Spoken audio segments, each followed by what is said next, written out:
second year as president. There we see the Health Secretary, Robert F. Kennedy Jr., Kristi Noem, Homeland Security Secretary, of course, front and center with immigration policy in this country. Susie Wiles, the Chief of Staff, of course, the trusted advisor to the president, one of his favorite people inside the White House. The Trump family up there in the chamber. You can see Ivanka, Barron, and the rest of the children, and Susie Wiles looking up to that chamber just moments ago. We saw the First Lady, Melania Trump, arrive as well. The rest of the cabinet there behind Kristi Noem. Her policies, the ones that she has to front in this country, the president's policies on immigration, the ICE policy playing out in Minneapolis for several weeks. The president is expected to address that tonight, and this White House fully aware of the polling on this, Mary Bruce, that the American people are aware of success at the border, but deeply uncomfortable with the images out of Minneapolis when it comes to Renee Good and Alex Preddy. Yeah, the president knows that he is battling against those poll numbers. We know that our poll shows that Americans disapprove of his handling on immigration. Of course, one of the key issues that propelled him back to the White House. And he is going to try tonight, or have to do tonight, to straddle that balance, to tout his successes at the border, while also recognizing somehow Americans' concerns with the way that his ICE operations have been enforced across this country. And of course, David, it comes as we are in the middle of this partial government shutdown. Democrats refusing to fund the Department of Homeland Security until the president makes reforms to his immigration enforcement tactics. Many of the Democrats are now demanding that ICE agents remove their masks, that they have warrants for these arrests that they carry out around the country. And among the other demands, of course, and as you mentioned, Mary, the partial government shutdown, the backdrop to this State of the Union address. You can see some of the empty seats here in the chamber tonight. I want to show you a key moment that people at home, you know, we've been reporting on this for the last couple of days, the rebuke from the Supreme Court when it comes to President Trump's tariffs. Members of the Supreme Court right there in the chamber tonight. 4 of the justices are standing, and it will be very interesting to watch this dynamic, because as the president is standing before that chamber, you have to keep in mind that the justices are really only a few feet away from him. It was just a year ago, we remember seeing that image of John Roberts, the Chief Justice, President Trump shaking his hand and actually mouthing the words "thank you" to the Chief Justice. That went viral, if you will, throughout the political world. But tonight, if we can show the pictures of the justices standing in the front when they arrived a short time ago, the Chief Justice you can see in the corner of your frame, but 4 of them standing there together. And John Carl, will be fascinating to watch tonight. The president, his interaction, if there's any interaction at all after being rebuked by the Supreme Court just days ago. His words after that decision were blistering towards the Supreme Court. He called the justices that ruled against his tariffs very unpatriotic. He said that they were lapdogs of the radical left. He spoke about them as if they were beholden to foreign interests. Really quite a display, something we've really never seen an American president talk about the Supreme Court that way. I get the sense that tonight the message will be somewhat different. David, you and I had a chance to have lunch with the president today as a preview to this speech. My sense coming out of that is that he wants this to be a celebration of America's 250th anniversary, to talk about what he sees as the accomplishments of his administration, and I think we'll pull some of those punches tonight. The doors are now open in the chamber. John, thanks so much. We are expected to hear the announcement that the president has arrived for the State of the Union. Mr. Speaker, the President of the United States.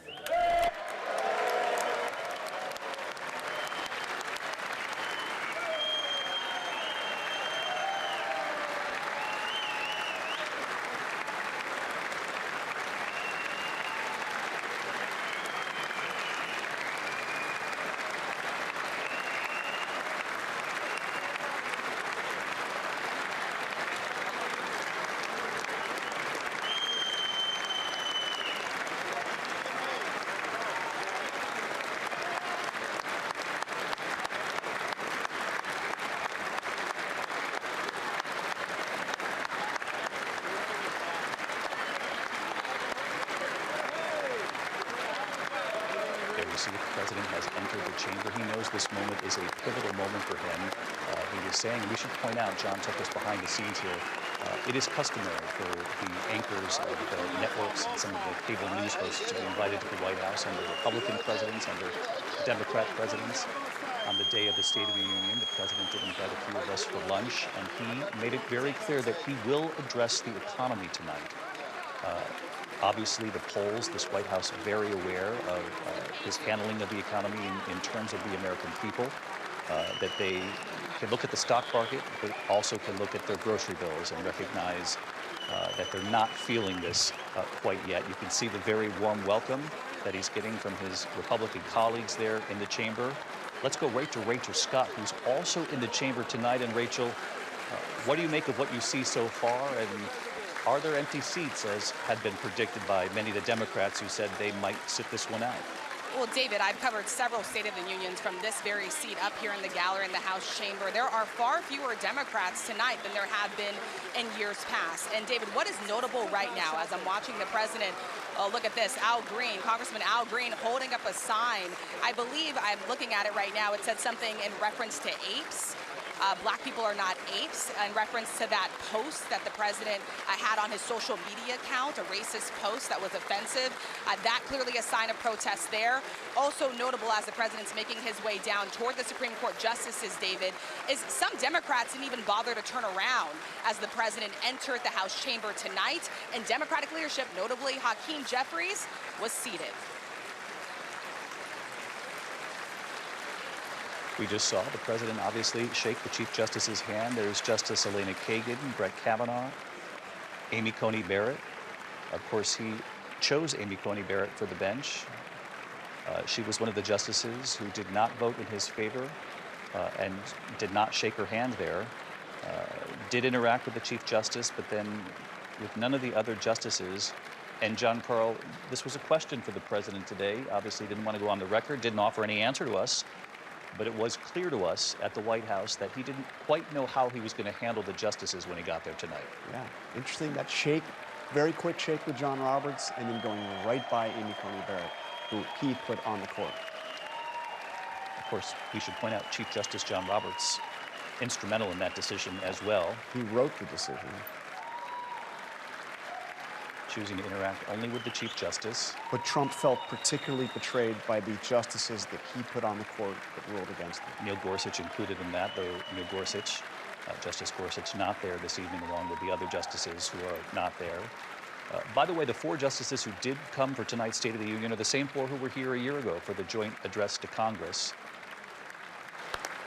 Mary Bruce, this president knows this is a critical midterm election year and that the Republicans hold very slim majorities in both the House and the Senate. David, tonight is the president's best chance to defend his first year back and try to sway skeptical voters to back Republicans in the upcoming midterms. He needs to convince Americans that he is laser focused on that issue that is top of mind for them, the cost of living. He's going to argue his policies are working, but as we know, the polls show so many Americans simply aren't feeling that in their wallets. 57% disapprove of his handling of the economy. And of course, as we've been discussing, this comes just 4 days now after the court delivered that devastating blow right to the heart of his economic agenda by invalidating most of his sweeping tariffs.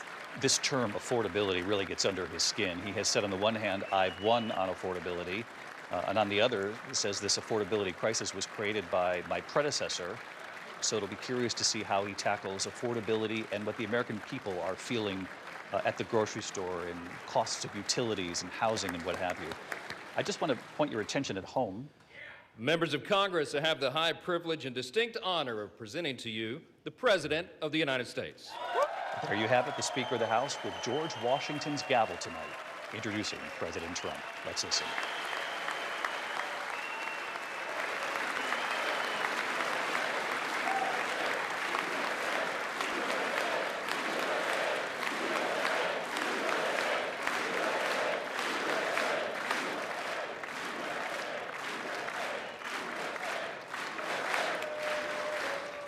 Well, thank you very much, everybody. It's really an honor. Speaker Johnson, Vice President Vance, First Lady of the United States.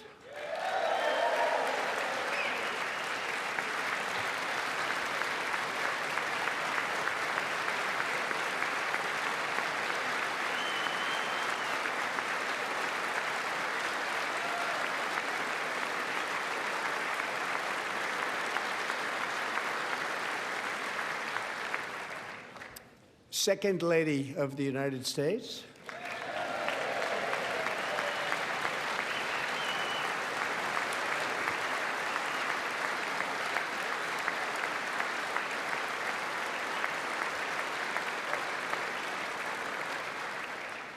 members of Congress, and my fellow Americans. Our nation is back, bigger, better, richer, and stronger than ever before.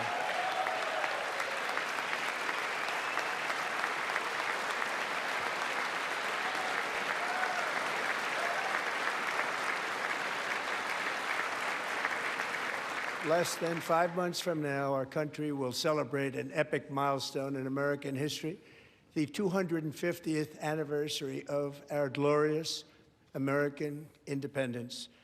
This July 4th, we will mark 2.5 centuries of liberty and triumph, progress and freedom in the most incredible and exceptional nation ever to exist on the face of the earth. And you've seen nothing yet. We're going to do better and better and better. This is the golden age of America.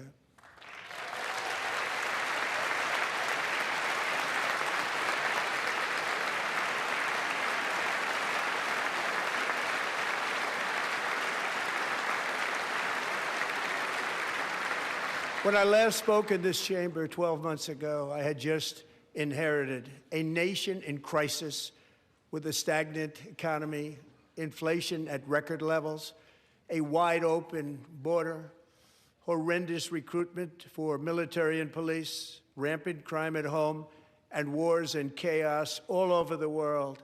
But tonight, after just 1 year, I can say with dignity and pride that we have achieved a transformation like no one has ever seen before, and a turnaround for the ages. It is indeed a turnaround for the ages.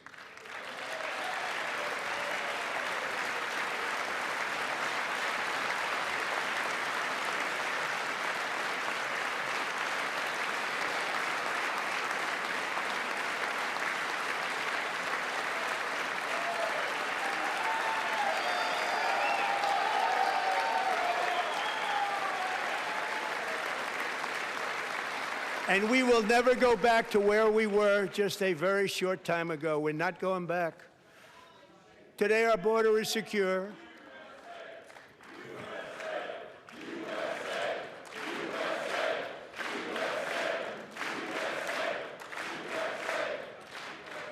Thank you. Today, our border is secure. Our spirit is restored. Inflation is plummeting. Incomes are rising fast. The roaring economy is roaring like never before, and our enemies are scared. Our military and police are stacked, and America is respected again, perhaps like never before.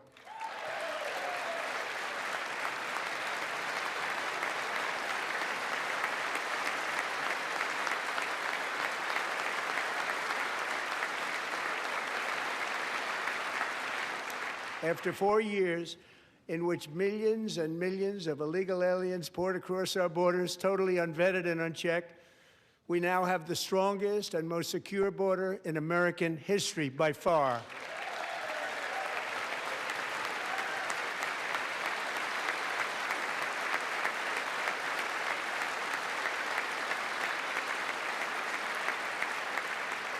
In the past 9 months, 0 illegal aliens have been admitted to the United States.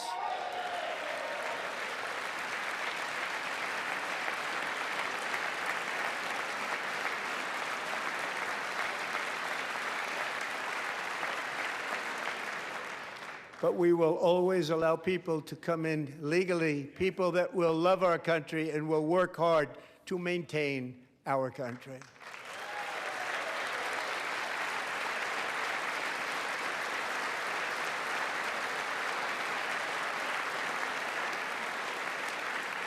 The flow of deadly fentanyl across our border is down by a record 56% in 1 year.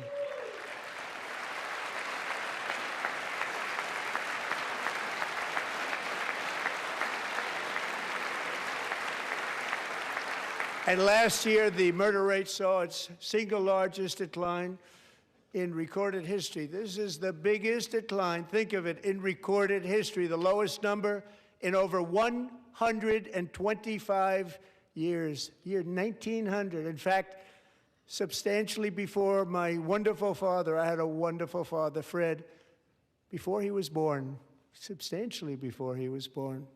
That's a long time ago. He wouldn't like me to say that, but that's a long time ago. The Biden administration and its allies in Congress gave us the worst inflation in the history of our country. But in 12 months, my administration has driven core inflation down to the lowest level in more than 5 years. And in the last 3 months of 2025, it was down to 1.7%.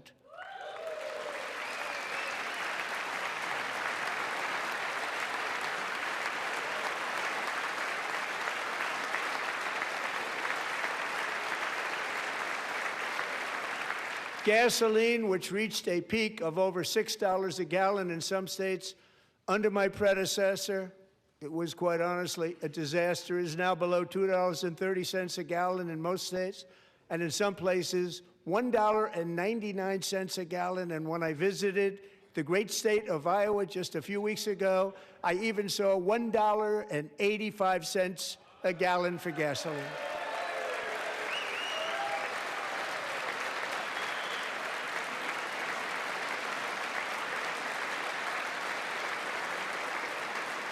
Mortgage rates are the lowest in 4 years and falling fast, and the annual cost of a typical new mortgage is down almost $5,000 just since I took office. 1 year.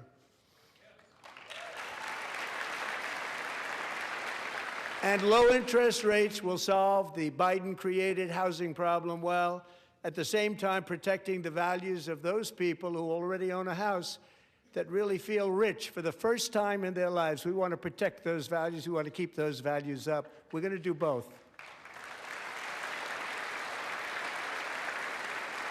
And we are going to keep it that way.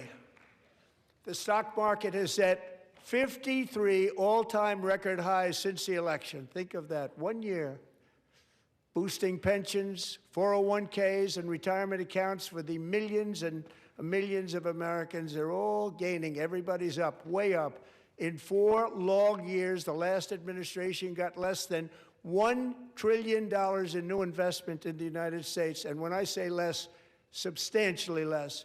In 12 months, I secured commitments for more than $18 trillion pouring in from all over the globe.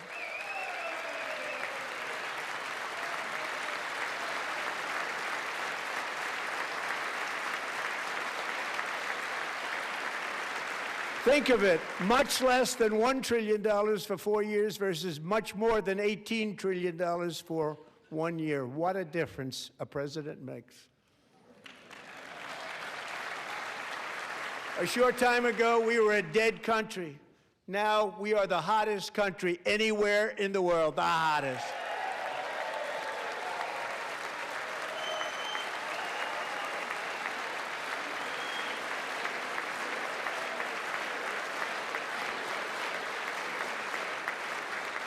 As thousands of new businesses are forming and factories, plants, and laboratories are being built, we have added 70,000 new construction jobs in just a very short period of time. It's getting bigger and bigger and stronger.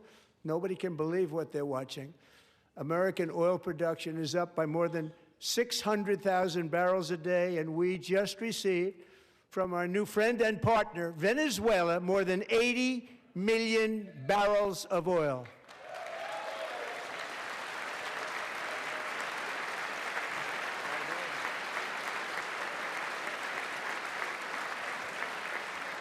American natural gas production is at an all-time high because I kept my promise to drill, baby, drill.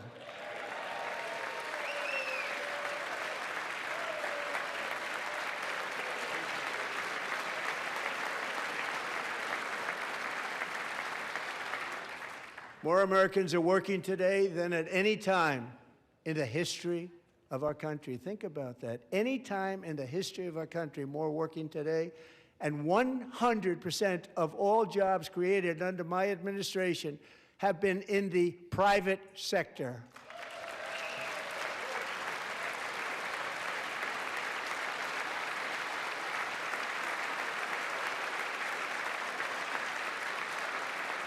We ended DEI in America.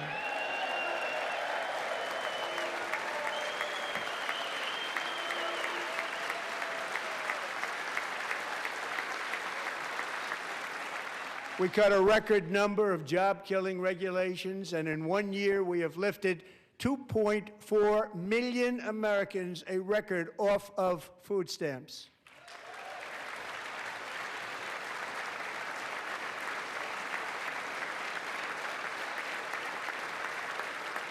And for all of these reasons, I say tonight, members of Congress, the state of our union is strong.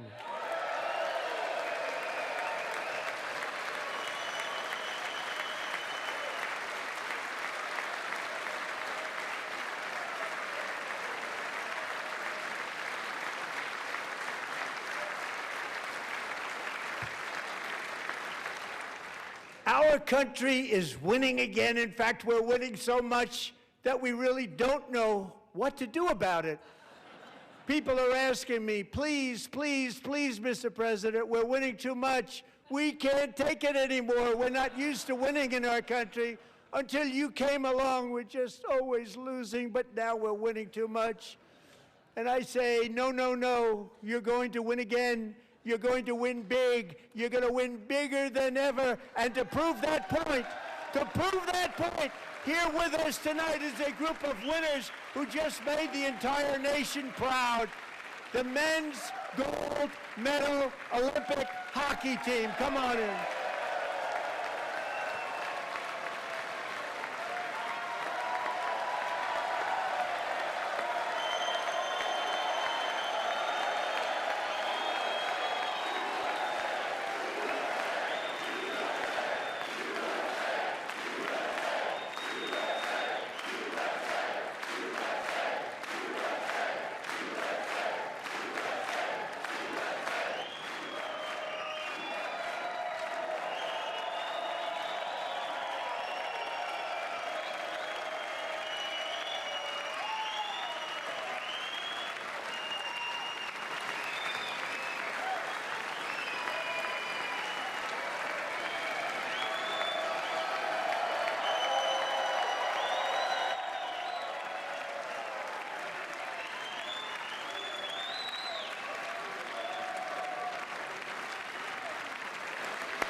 Go ahead.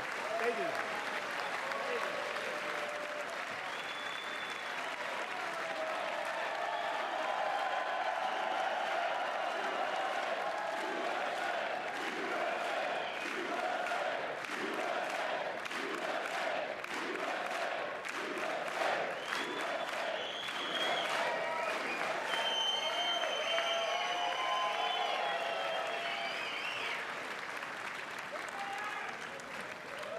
That's the first time I've ever seen them get up.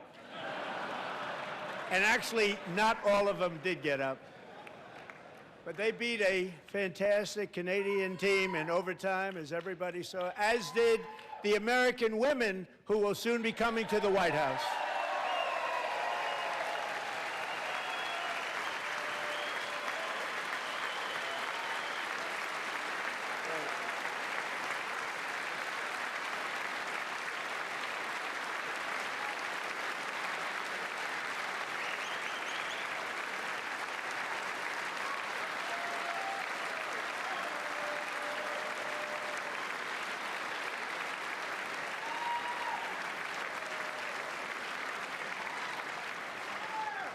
They were in the Oval Office before, and I just want to say a second very big congratulations to Team USA. But I have to say that, and I told them this, and we took a vote of the team. I said, anybody votes no, I'm not doing it. So they stood there, and they weren't about to say no, because I've never seen a goaltender play as well as goalie Connor Hellebuck.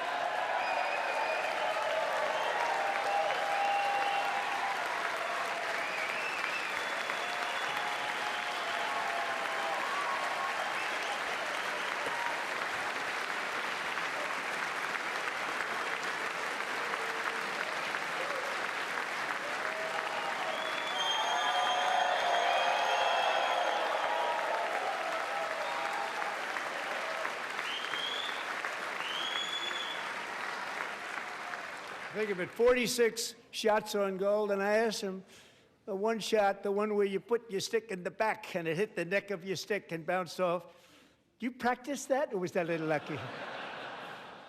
He refused to answer that question.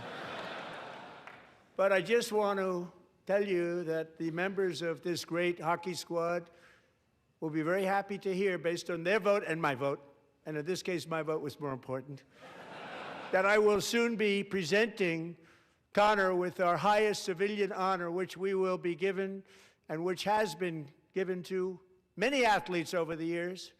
But when I say many, not too many, like 12, it's called the highest civilian honor in our country, the Presidential Medal of Freedom.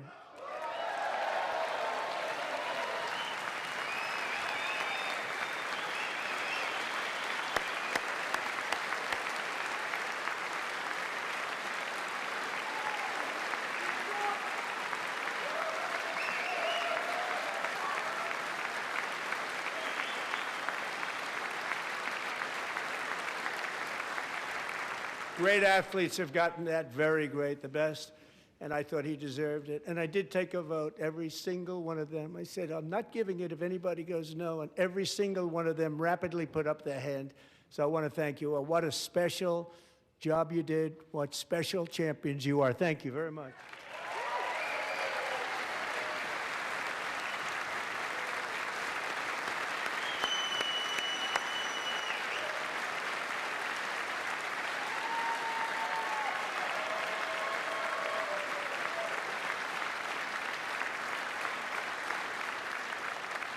I'm also pleased to say that the next time the Olympic torch is lit, it will be here in America for the 2028 Olympics, and it's the summer version right in Los Angeles. We're going to do a good job in Los Angeles.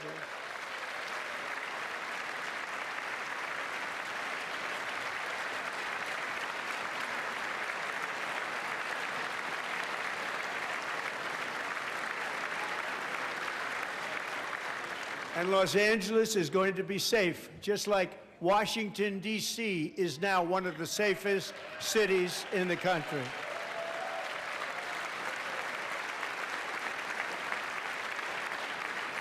And this year, and I must say I got them both. I got them in my first term, and I was disappointed because I didn't think I'd be the president when this happened. But strange things took place. And now I've got them because I got the Olympics and I got the 2026 FIFA World Cup, and I wanted to claim the 250th, but I didn't get away with that one. I couldn't claim that one for myself. But we're getting the World Cup, so we have the World Cup and the Olympics coming, and that is exciting news.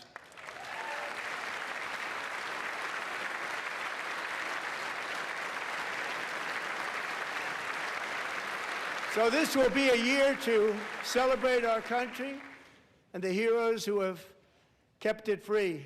Men like Buddy Taggart. At age 17, Buddy volunteered to defend America in World War II, serving in the Pacific under the great General Douglas MacArthur.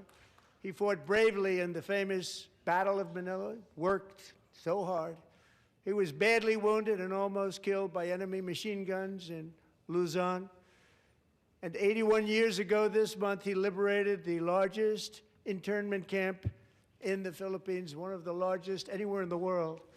But he earned many honors, including a Purple Heart and a Bronze Star, came home, started a family, and tonight he is in the gallery looking forward to July 4th, 2026, his 100th birthday.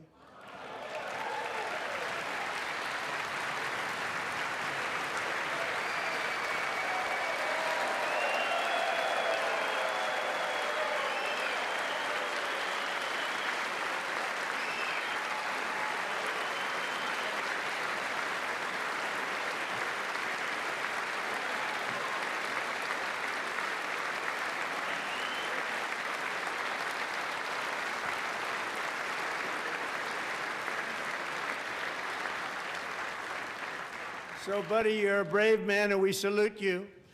Even in times of challenge, setback, and immense heartache, The spirit of 1776 has always shone through very brightly.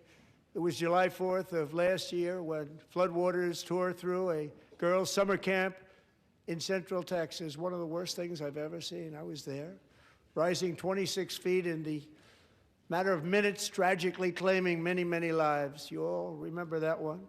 As the waters threatened to sweep her away, 11-year-old Millie Kate McClelland closed her eyes and prayed to God.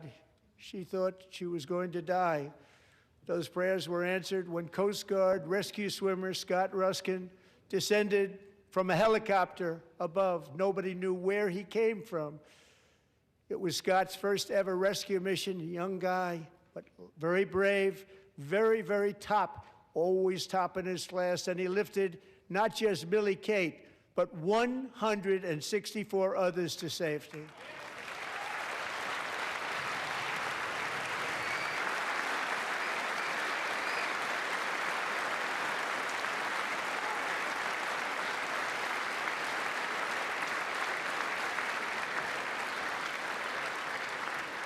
People watched Scott from a distance, and they couldn't believe what they were seeing. The winds were blowing, the rain was pouring, everything was going, and that rapid water, nobody's ever seen anything like it. They said, wow, that's something. Tonight, Scott and Millie Kate are here together, reunited for the very first time. Thank you, Scott, Millie Kate.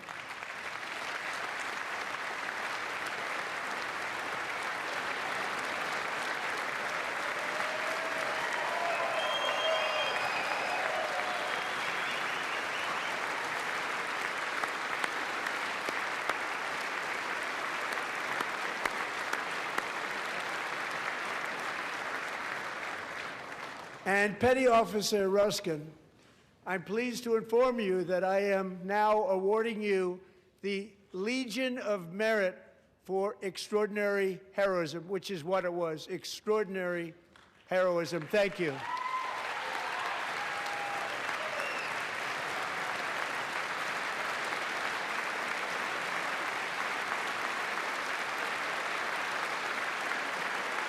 And I'd like to have the military aide to please come down and take care of the service. Military aide, thank you very much. Take care of that very important service. Thank you very much. From 1776 to today, every generation of Americans has stepped forward to defend life, liberty, and the pursuit of happiness. And they're really doing it for the next generation. But now it's our turn. Together we're building a nation where every child has the chance to reach higher and go further, where government answers to the people, not the powerful, and where the interests of hardworking American citizens are always our first and ultimate concern. That is the debt we owe to the heroes who came before us, and that is the promise we must keep to America for our 250th year.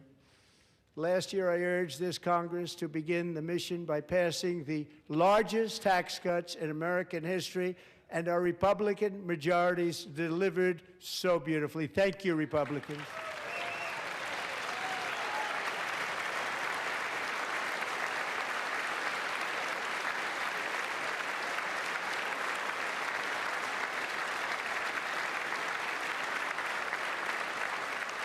All Democrats, every single one of them, voted against these really important and very necessary massive tax cuts.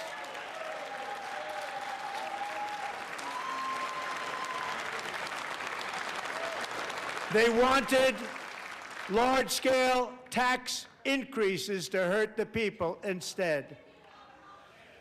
But we held strong, and with the great, big, beautiful bill, we gave you no tax on tips, no tax on overtime, and no tax on Social Security for our great seniors.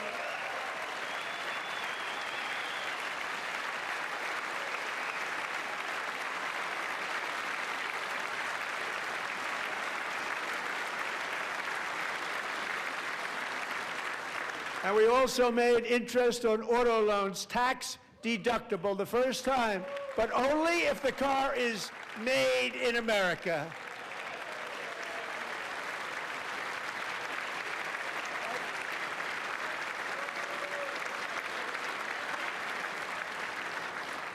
Recently in Pennsylvania, I met Megan Hemhauser, a devoted mom who's homeschools her children, beautiful, 2 children, during the day while waiting tables at night as her husband works overtime operating very heavy equipment.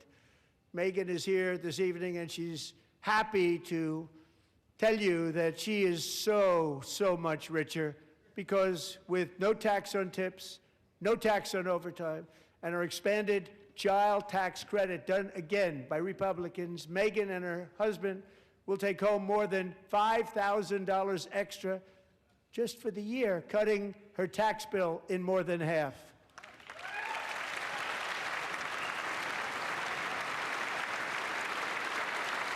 Megan, please stand up. We're fighting for you, Megan.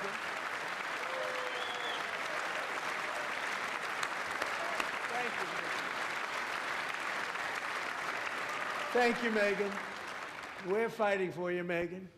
Under our bill, parents like Megan can also activate their children's brand new Trump accounts. And I didn't name it.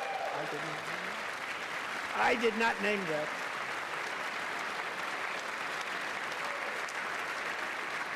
Nobody believes me, but I did not name it. It was named by a very tall man sitting right there in the 3rd row. Nice man, a good man. Tax-free investment accounts for every American child. This is something that's so special and has taken off and gone through the roof. Millions will be pre-funded courtesy of the U.S. Treasury and private individuals like Michael and Susan Dell, who have donated $6.25 billion to fund the Trump accounts for 25 million American children. They're great people.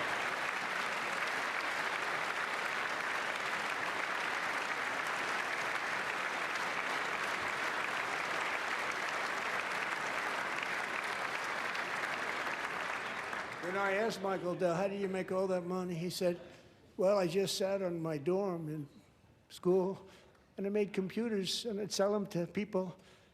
And I just kept selling and selling and selling, and pretty amazing story. That's called the American dream. He sold a lot of computers, a lot of those laptops, so I congratulate him on that, but I really thank him and Susan, as well as others like Brad Gerstner, a very tremendous guy. He was behind it right from the beginning. Brad Gerstner. Thank you, Brad.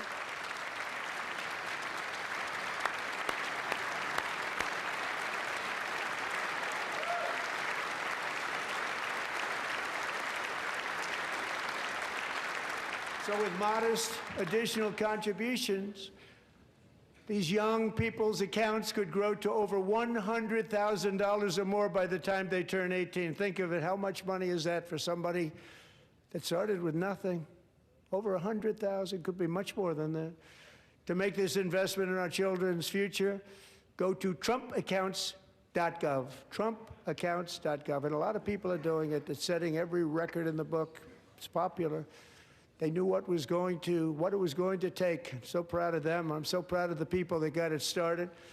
And now it's just taken off. One of the primary reasons for our country's stunning economic turnaround, the biggest in history, where the Dow Jones broke 50,000 4 years ahead of schedule, and the S&P hit 7,000, where it wasn't supposed to do it for many years, were tariffs.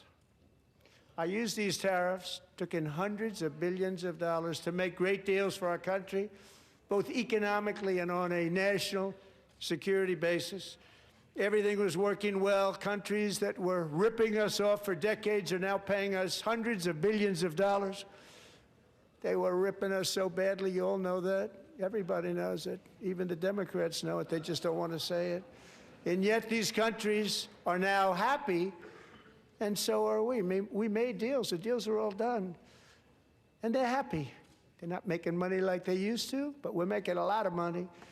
There was no inflation, tremendous growth, and the big story was how Donald Trump called the economy correctly, and 22 Nobel Prize winners in economics didn't. They got it totally wrong. They got it really wrong. And then just 4 days ago, an unfortunate ruling from the United States Supreme Court. It just came down. It came down. Very unfortunate ruling. But the good news is that almost all countries and corporations want to keep the deal that they already made, right, Scott? Knowing that the legal power that I, as president, have to make a new deal could be far worse for them, and therefore they will continue to work along the same successful path that we had negotiated before the Supreme Court's unfortunate involvement.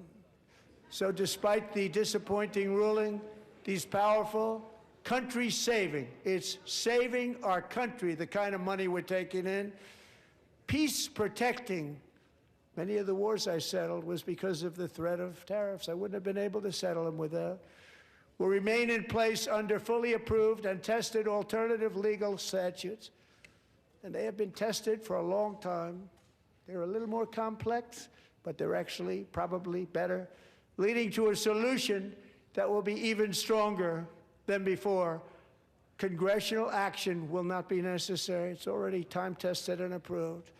And as time goes by, I believe the tariffs paid for by foreign countries will, like in the past, substantially replace the modern-day system of income tax, taking a great financial burden off the people that I love.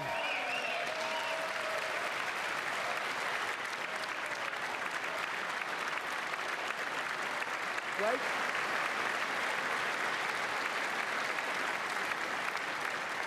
Moving forward, factories, jobs, investment, and trillions of dollars will continue pouring into the United States of America because we finally have a president who puts America first. I put America first. I love America.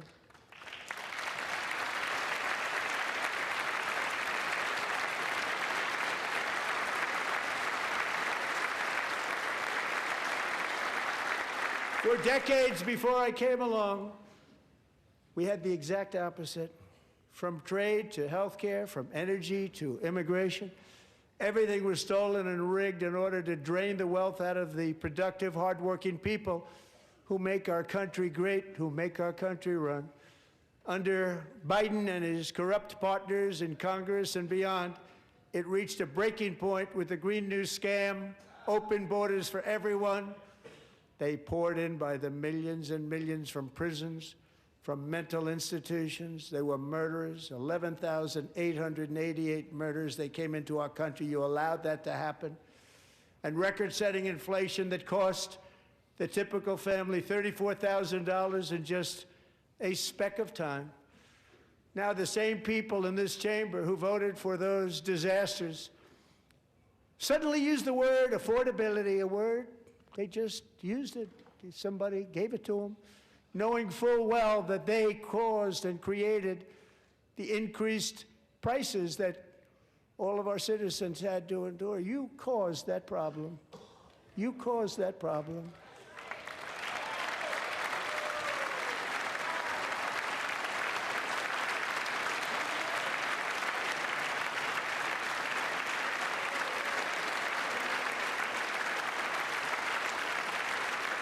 They knew their statements were a lie. They knew it.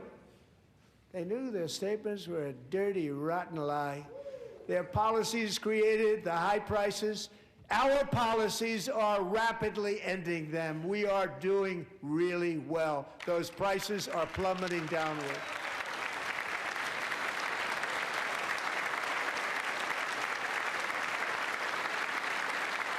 The price of eggs is down 60%, Madam Secretary, thank you. The cost of chicken, butter, fruit, hotels, automobiles, rent is lower today than when I took office by a lot. And even beef, which was very high, is starting to come down significantly. Just hold on a little while, we're getting it down. And soon you will see numbers that few people would think were possible to achieve just a short time ago. Nobody can believe when they see the kind of numbers, and especially energy, when they see energy going down to numbers like that, they cannot believe it. It's like another big tax cut. I'm also confronting one of the biggest ripoffs of our times, the crushing cost of health care caused by you.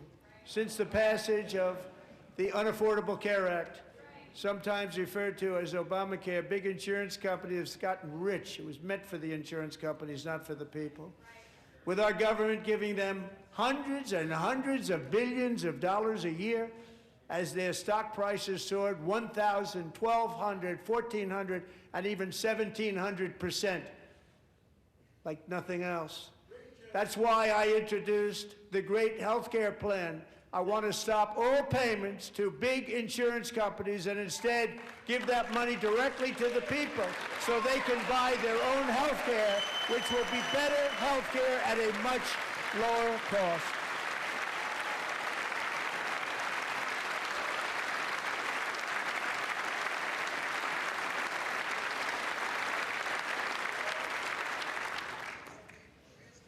In addition, my plan requires maximum price transparency. That's a big deal.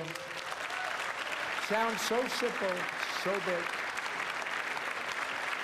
And I did that in my first term, and the Democrats immediately terminated it with full knowledge that they were doing a very bad thing for the people. Costs were going to go way up, and that's what happened, and now I'm bringing them way down on health care and everything else.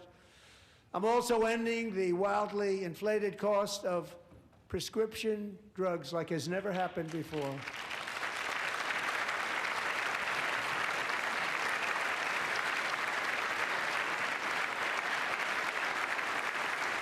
Other presidents tried to do it, but they never could. They tried.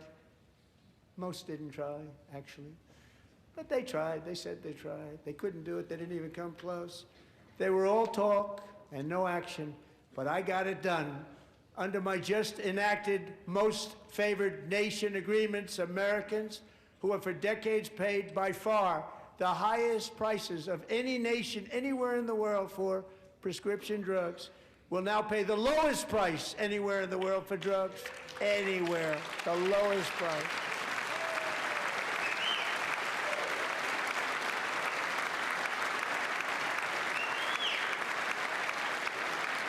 So in my first year of the second term,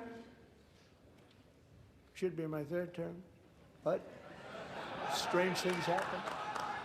I took prescription drugs, a very big part of health care, from the highest price in the entire world to the lowest. That's a big achievement. The result is price differences of 300, 400, 500, 600% and more, all available right now at a new website called TrumpRx.gov. And I didn't name that one either, by the way.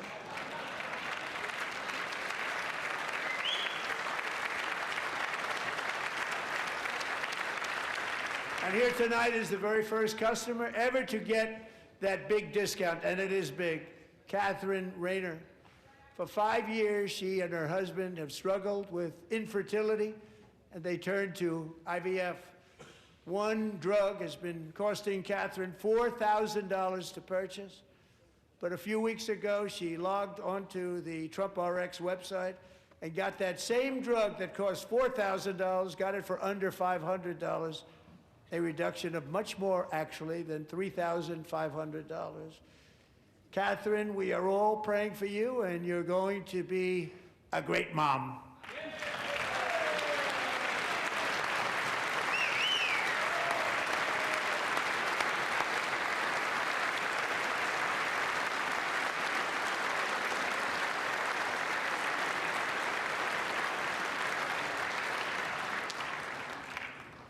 So now I'm calling on Congress to codify my most favored nation program into law. Now, the one thing, I'm not sure it matters because it's going to be very hard for somebody that comes along after me to say, let's raise drug prices by 700 or 800%.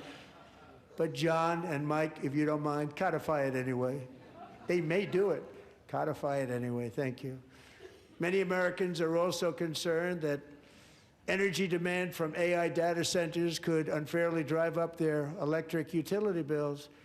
Tonight, I'm pleased to announce that I have negotiated the new Ratepayer Protection Pledge. You know what that is? We're telling the major tech companies that they have the obligation to provide for their own power needs. They can build their own power plants as part of their factory so that no one's prices will go up. And in many cases, prices of electricity will go down for the community, and very substantially down. This is a unique strategy never used in this country before. We have an old grid. It could never handle the kind of numbers, the amount of electricity that's needed.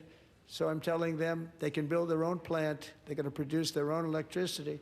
It will ensure the company's ability to get electricity while at the same time lowering prices of electricity for you, and could be very substantial for all of you cities and towns. You're going to see some good things happen over the next number of years. Another pillar of the American dream that has been under attack is home ownership. With us tonight is Rachel Wiggins, a mom of 2 from Houston.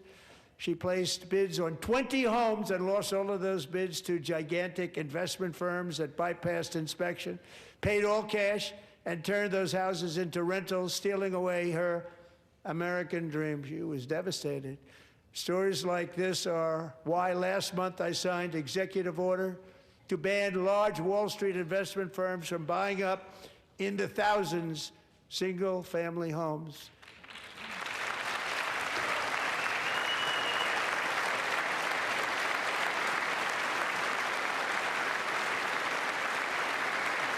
And now I'm asking Congress to make that ban permanent, because homes for people, really, that's what we want. We want homes for people, not for corporations. Corporations are doing just fine. Rachel, thank you very much. Good luck with your home. You'll get one soon.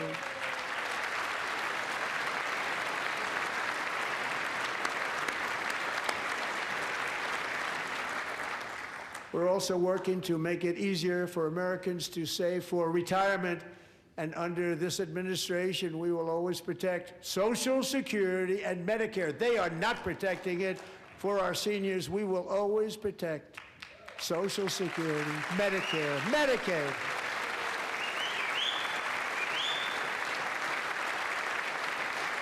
Since I took office, the typical 401k balance is up by at least $30,000. That's a lot of money. We have millions and millions of people, because the stock market has done so well, setting all those records. Your 401ks are way up. Yet half of all of working Americans still do not have access to a retirement plan with matching contributions from an employer.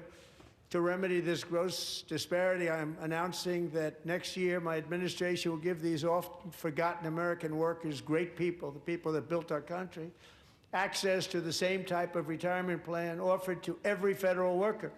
We will match your contribution with up to $1,000 each year. As we ensure that all Americans can profit from a rising stock market, let's also ensure that members of Congress cannot corruptly profit from using insider information.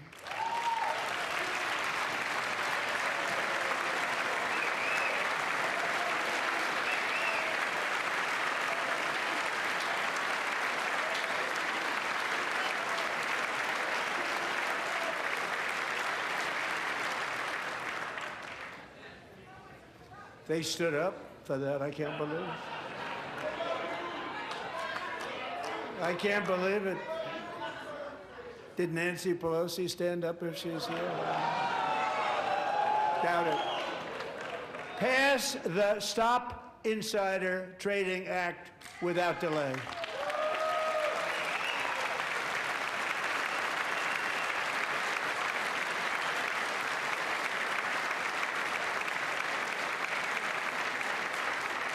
I wasn't sure if anybody, even on this side, was going to applaud for that. I'm very impressed. Thank you. I'm very impressed.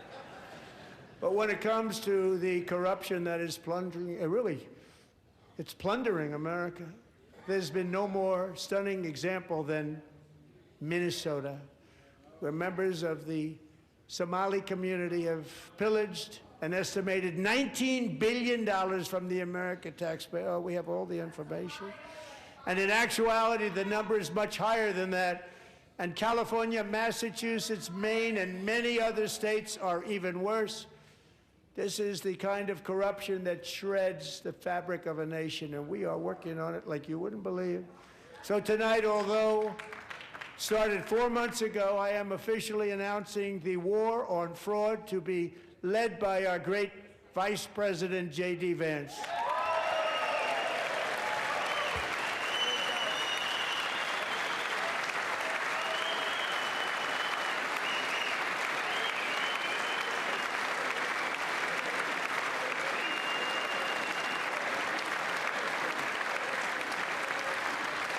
get it done. And if we're able to find enough of that fraud, we will actually have a balanced budget overnight. It'll go very quickly. That's the kind of money you're talking about. We'll balance our budget. The Somali pirates who ransacked Minnesota remind us that there are large parts of the world where bribery, corruption, and lawlessness are the norm, not the exception. Importing these cultures through unrestricted immigration and open borders brings those problems right here to the USA. And it is the American people who pay the price in higher medical bills, car insurance rates, rent, taxes, and perhaps most importantly, crime. We will take care of this problem. We're going to take care of this problem. We are not playing games. Delilah.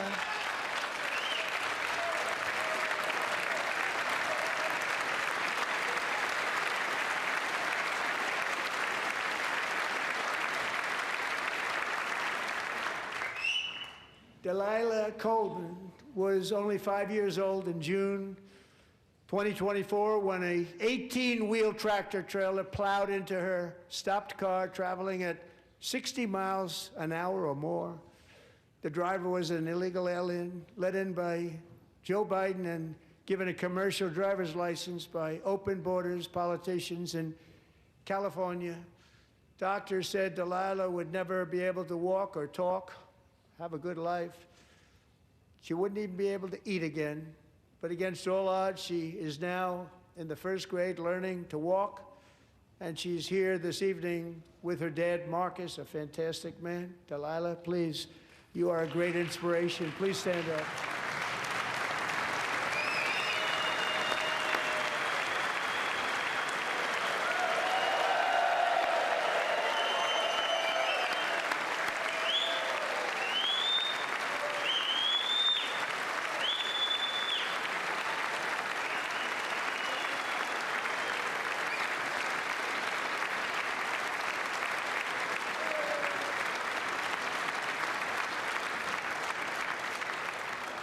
Thank you, Delilah.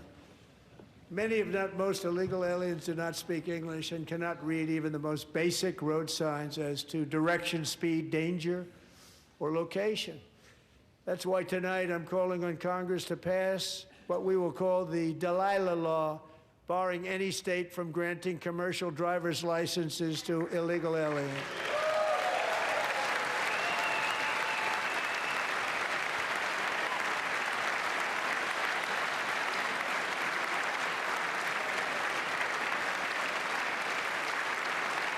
And yesterday, as you probably saw at the White House, I hosted a ceremony with Americans who lost their treasured loved ones to the scourge of illegal immigration. People came into our country, how we allowed this to happen with our open borders. These are the angel moms and families that for decades our government betrayed and our media totally ignored. It was terrible. Hard to believe, actually. In 2023, a 16-year-old high school cheerleader named Elizabeth Medina was supposed to perform in her town's Christmas parade, but she never arrived. Her mother, Jacqueline, went home to look for her, and she found her lying dead in a bathtub, bleeding profusely after being stabbed 25 times. Elizabeth's killer was a previously arrested illegal alien who had broken in and brutally extinguished the brightest light in her family's life, violently and viciously. Her heartbroken mother is in the gallery to remind everyone in this chamber exactly why we are deporting illegal alien criminals to our country at record numbers, and we're getting them the hell out of here fast. We don't want them.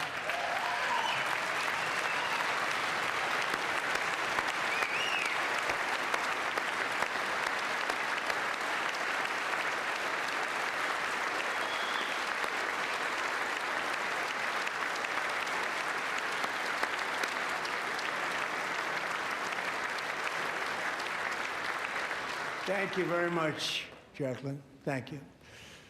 We can never forget that many in this room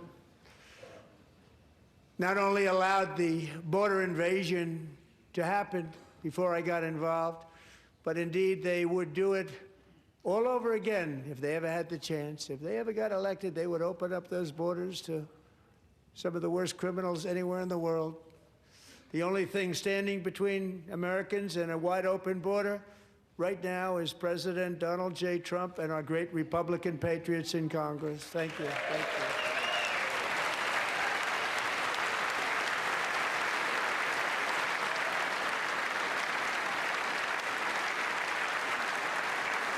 As we speak, Democrats in this chamber have cut off all funding for the Department of Homeland Security. It's all cut off. It's all cut off. They have instituted another Democrat shutdown, the first one costing us 2 points on GDP. 2 points we lost on GDP, which probably made them quite happy, actually. Now they have closed the agency responsible for protecting Americans from terrorists and murderers. Tonight I'm demanding the full and immediate restoration of all funding for the border security, homeland security of the United States, and also for helping people clean up their snow. We have no money because of the Democrats, and it would be nice, we'd love to give you a hand at cleaning it up, but you gave no money. Nobody's getting paid. It's a shame. So you have to think about it. We have, in case you didn't know, a pretty large snowstorm out there. One of the great things about the State of the Union is how it gives Americans the chance to see clearly what their representatives really believe.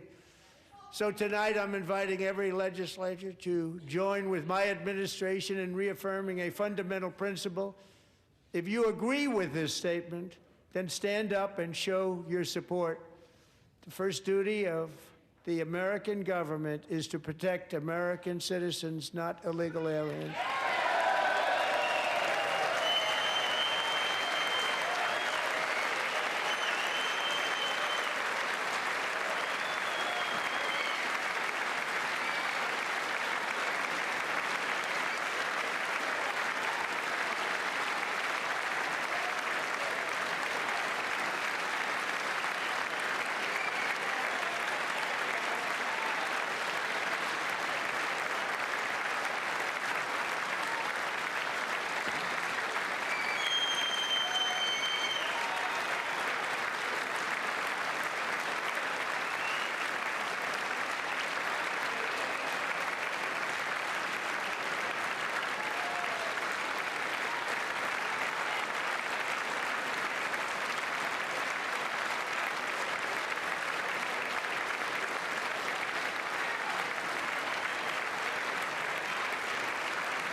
Isn't that a shame? You should be ashamed of yourself not standing up.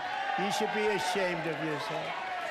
That is why I'm also asking you to end deadly sanctuary cities that protect the criminals and enact serious penalties for public officials who block the removal of criminal aliens. In many cases, drug lords, murderers all over our country, they're blocking the removal of these people out of our country, and you should be ashamed of yourself.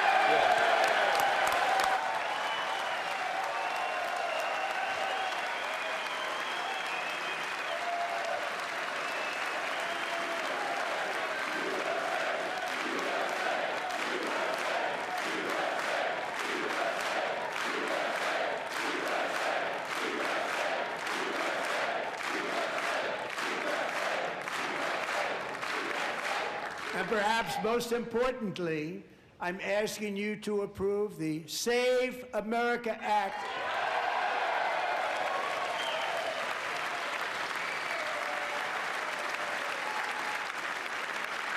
to stop illegal aliens and others who are unpermitted persons from voting in our sacred American elections. That cheating is rampant in our elections. It's rampant. It's very simple. All voters must show voter ID.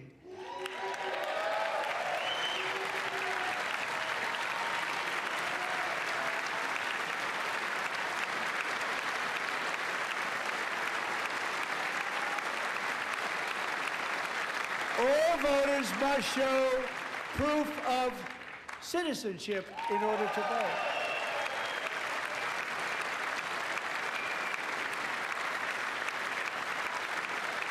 And no more crooked mail-in ballots except for illness, disability, military, or travel. None. And this should be an easy one. And by the way, it's polling at 89%, including Democrats. 89%.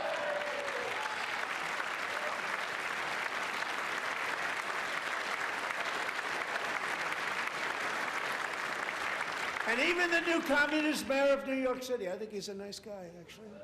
Speak to him a lot. Bad policy, but nice guy. Just said they want people to shovel snow. They got hit hard. Wants them to shovel snow, but if you apply for that job, you need to show 2 original forms of ID and a Social Security card. Yet they don't want identification for the greatest privilege of them all, voting in America. No, it's no good. No good. Both Republicans and Democrats overwhelmingly agree on the policy that we just enunciated. And Congress should unite and enact this common sense, country-saving legislation right now, and it should be before anything else happens.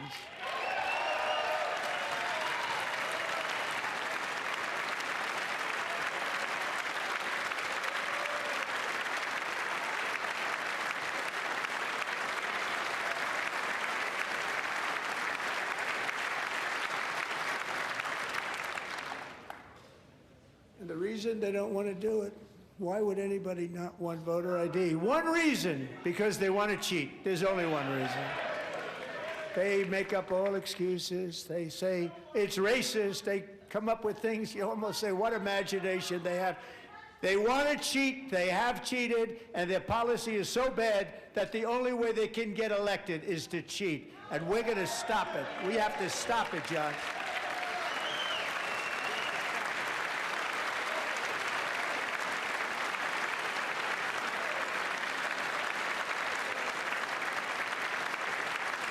And here is one more opportunity to show common sense in government. In the gallery tonight are Sage Blair and her mother, Michelle. In 2021, Sage was 14 when school officials in Virginia sought to socially transition her to a new gender, treating her as a boy and hiding it from her parents. Hard to believe, isn't it? Before long, a confused Sage ran away from home after she was found in a horrific situation in Maryland. A left-wing judge refused to return Sage to her parents because they did not immediately state that their daughter was their son. Sage was thrown into an all-boys state home and suffered terribly for a long time. But today, all of that is behind them because Sage is a proud and wonderful young woman with a full-ride scholarship to Liberty University. Sage and Michelle, please stand up.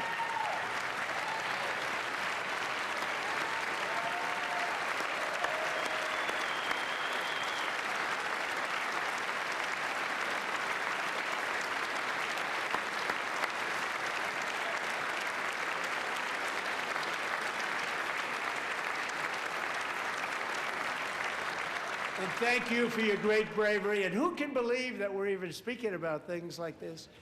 15 years ago, if somebody was up here and said that, they'd say, what's wrong with him? But now we have to say it because it's going on all over numerous states without even telling the parents.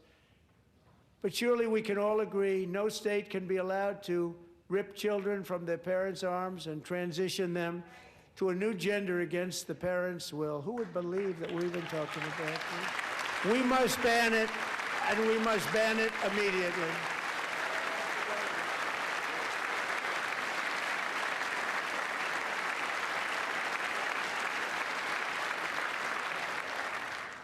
Look, nobody stands up.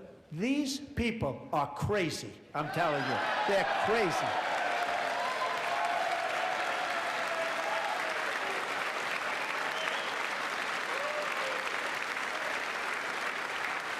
Amazing. Incredible. Boy, oh boy. We're lucky we have a country. With people like this, Democrats are destroying our country, but we've stopped it just in the nick of time, didn't we?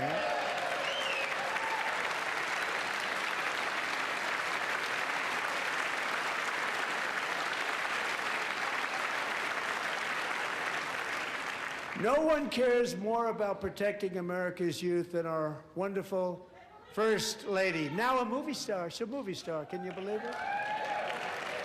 Who would have believed that? Over the past year, she has had an incredible impact championing AI legislation, advancing a landmark executive order on foster care, and helping secure $30 million to launch the Melania Trump Foster Youth to Independence Initiative. It's a tremendous, really a tremendous thing that happened and had a lot of bipartisan support. She gets much better bipartisan support than I do. I get none. She gets a lot. Someday you're going to have to tell me how you did that. And students and educators in every state have joined the First Lady's efforts in the presidential AI challenge, keeping America's next generation positioned to succeed and strongly succeed in the future. Tonight, we welcome two young people whose lives reflect the First Lady's impact, Sierra Burns and Everest Nevermont. Thank you both, and Melania, thank you. I know how hard you worked on it. Thank you very much.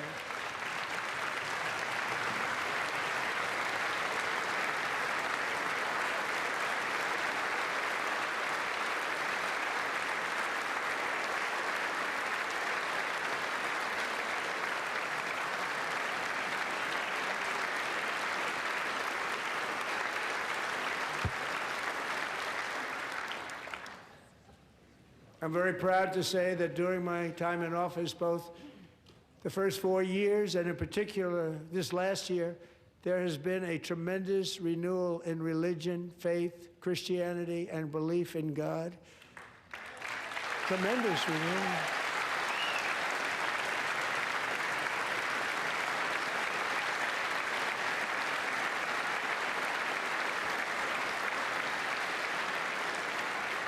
This is especially true among young people, and a big part of that had to do with my great friend, Charlie Kirk, a great guy, great man.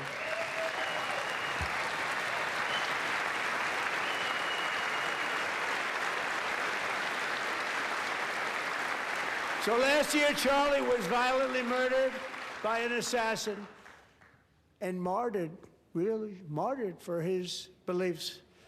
His wonderful wife, Erica, is with us tonight. Erica, please stand.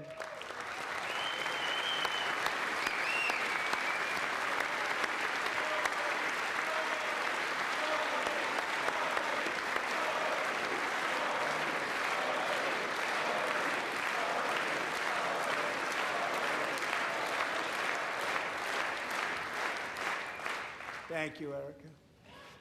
Been through a lot. In Charlie's memory, we must all come together to reaffirm that America is one nation under God, and we must totally reject political violence of any kind.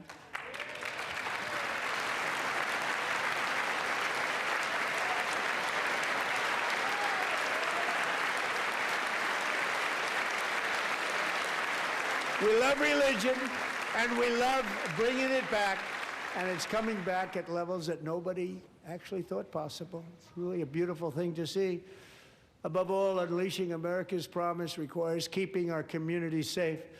We have made incredible strides, yet dangerous repeat offenders continue to be released by pro-crime Democrat politicians again and again.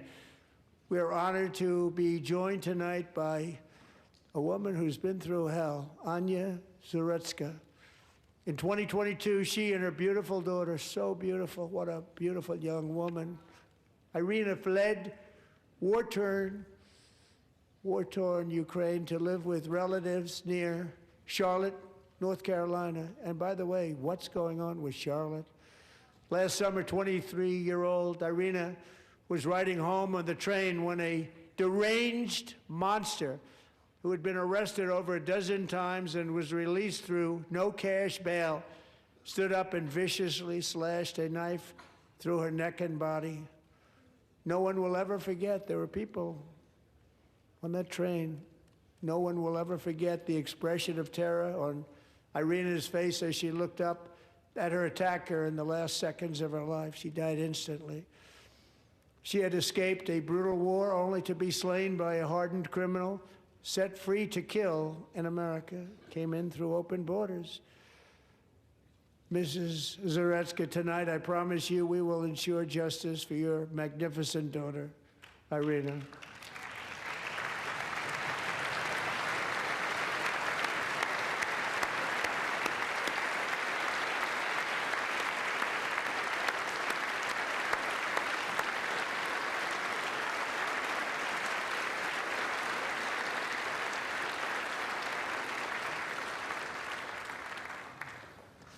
How do you not stand? How do you not stand? I'm asking this Congress to pass tough legislation to ensure that violent and dangerous repeat offenders are put behind bars, and importantly, that they stay there.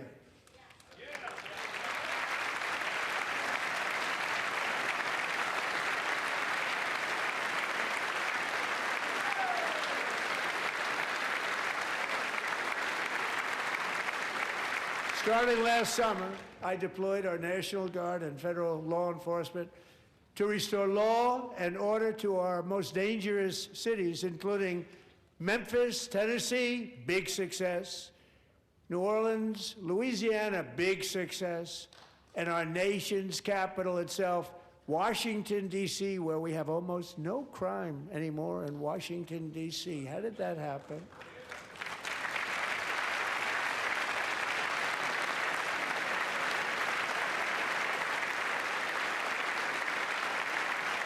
In fact, crime in Washington is now at the lowest level ever recorded, and murders in D.C. this January were down close to 100% from a year ago.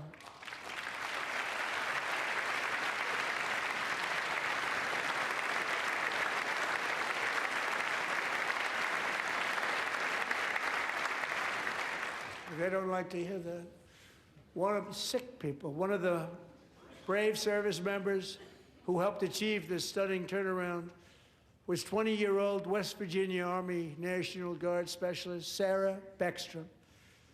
After a 4-month deployment, she voluntarily extended her service, and her rank was going to be lifted. She was doing so well. They were so proud of her. But the very next day, she was on patrol near the White House when she was ambushed and shot in the head by a terrorist monster from Afghanistan. Shouldn't have been in our country. And all because she wore the uniform of our nation, she was shot. He traveled here because he didn't like people wearing our uniform. He was sick and deranged, shouldn't have been in our country. Sarah Beckstrom died in order to defend our capital, and we are honored to be joined by her wonderful parents, Gary and Eva Lee. Your daughter was a true American patriot, and she will be greatly missed. She was a great person. I saw reports on her. They've never seen anything like her.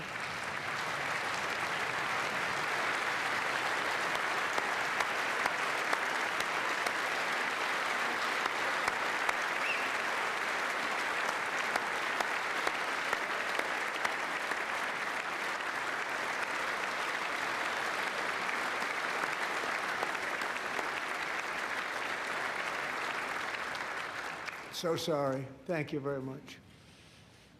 She's a great young lady. I saw reports that were like, perfect. She was perfect. Serving alongside Sarah that day was Staff Sergeant Andrew Wolf. The terrorist shot Andrew in the head, and no one thought he could possibly make it. the two of them, Sarah and Andrew, both shot violently in the head. Neither was expected to make it.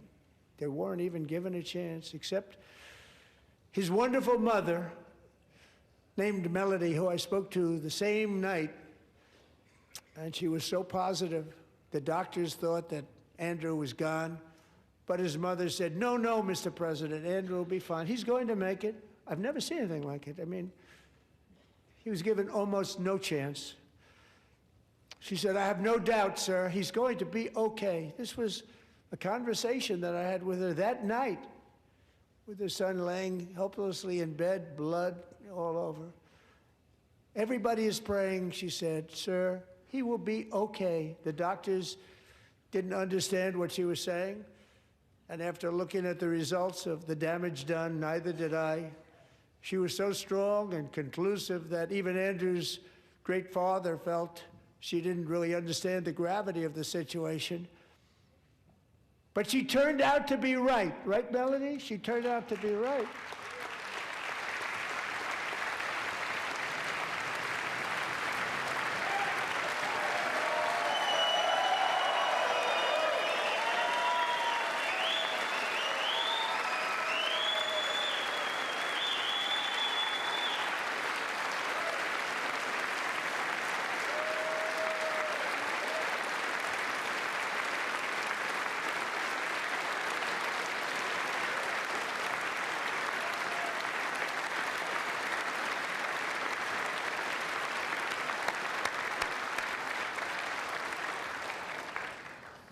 Amazing, actually. I said, where does this woman come from? She's the most positive person I've ever met. With God's help, Andrew has battled back from the edge of death, and we're talking about the edge of death, on his way to a miraculous recovery. He's got a little work to do, but he's doing great. Nice to see you. He's a good-looking guy. Nice to see you. Thanks, Andrew. Thank you very much.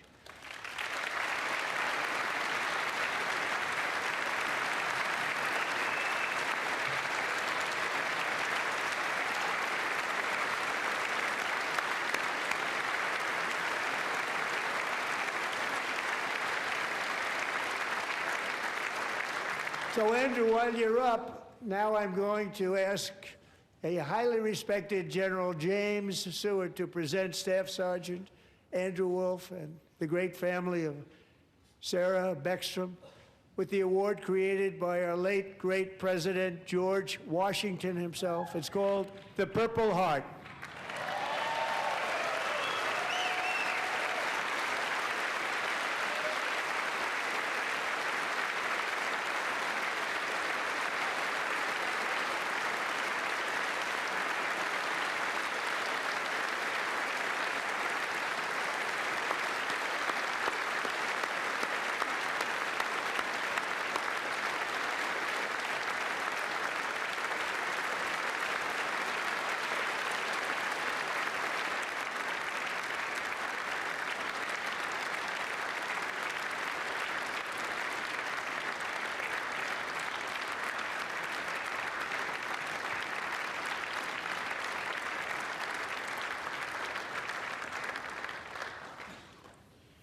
We love you all. Love you. We're proudly restoring safety for Americans at home, and we are also restoring security for Americans abroad. Our country has never been stronger. In my first 10 months, I ended 8 wars, including Cambodia. Isn't it funny? Sick people. Cambodia and Thailand, Pakistan and India. Would have been a nuclear war. 35 million people, said the Prime Minister of Pakistan, would have died if it were not for my involvement. Kosovo and Serbia, Israel and Iran, Egypt and Ethiopia, Armenia and Azerbaijan, the Congo and Rwanda, and of course the war in Gaza, which proceeds at a very low level. It's just about there. And I want to thank Steve Witkoff and Jared Kushner for your help. Thank you, Steve. Thank you, Jared.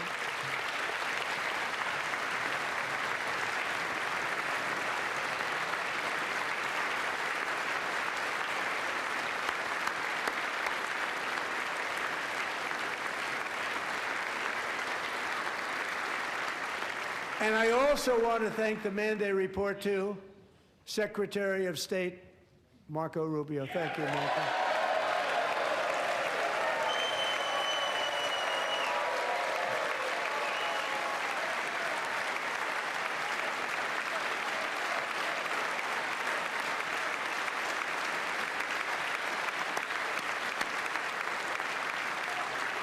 People like you.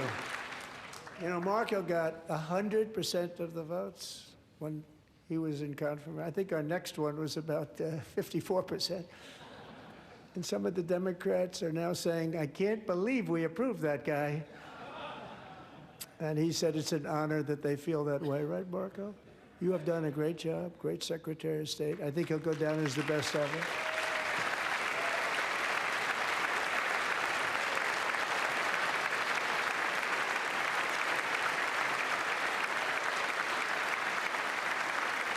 Under the ceasefire I negotiated, every single hostage, both living and dead, has been returned home. Can you believe that?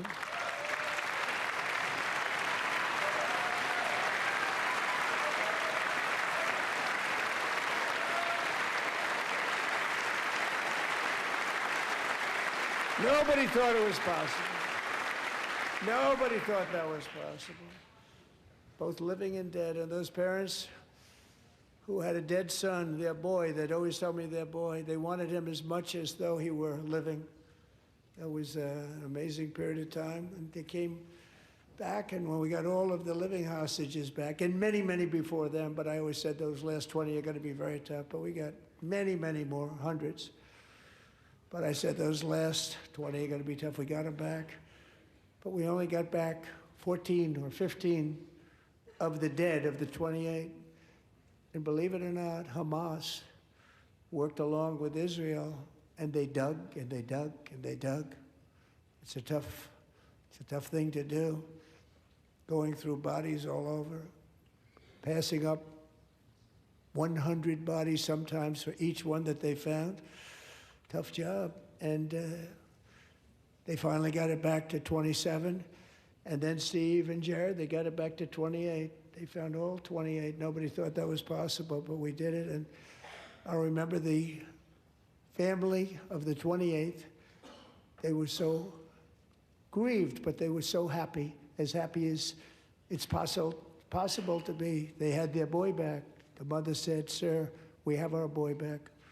What a period of time that was, but we got them all back. So thank you both very much. Great job.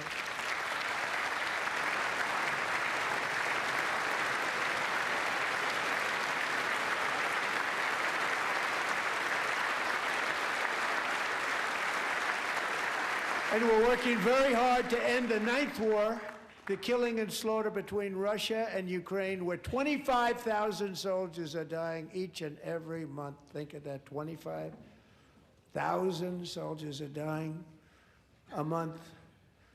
A war which would have never happened if I were president, would have never happened.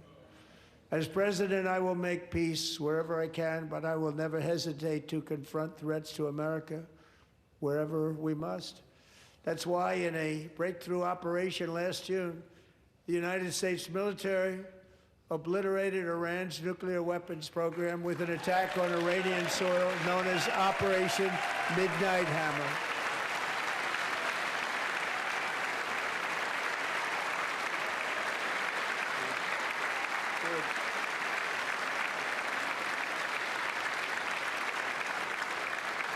For decades, it had been the policy of the United States never to allow Iran to obtain a nuclear weapon. Many decades. Since they seized control of that proud nation 47 years ago, the regime and its murderous proxies have spread nothing but terrorism and death and hate.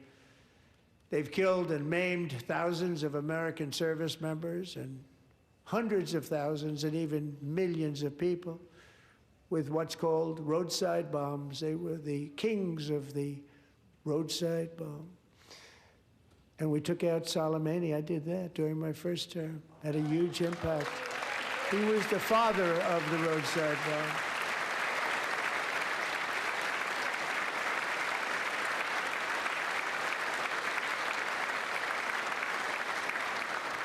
And just over the last couple of months with the protests, they've killed at least, it looks like 32,000 protests, 32,000 protesters in their own country. They shot them and hung them. We stopped them from hanging a lot of them with the threat of serious violence. But this is some terrible people. They've already developed missiles that can threaten Europe and our bases overseas, and they're working to build missiles that will soon reach the United States of America. After Midnight Hammer, they were warned to make no future attempts to rebuild their weapons program, and in particular, nuclear weapons. Yet they continue, starting it all over. We wiped it out, and they want to start all over again, and are at this moment again pursuing their sinister ambitions. We are in negotiations with them. They want to make a deal, but we haven't heard those secret words. We will never have a nuclear weapon. My preference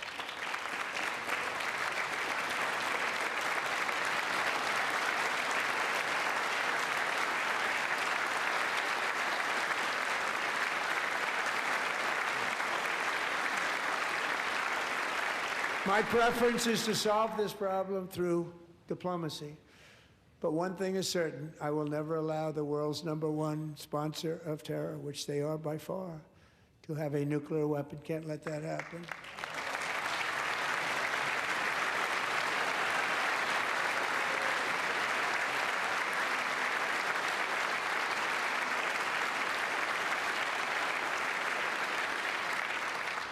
And no nation should ever doubt America's resolve.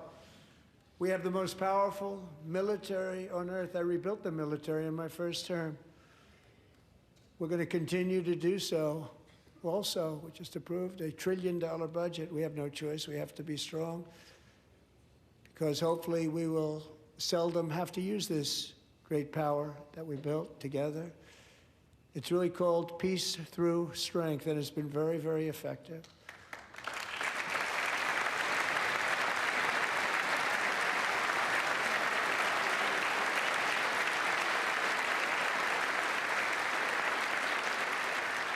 So thanks to Republicans in Congress, we're investing that record number of dollars, have no choice, in the United States Armed Forces.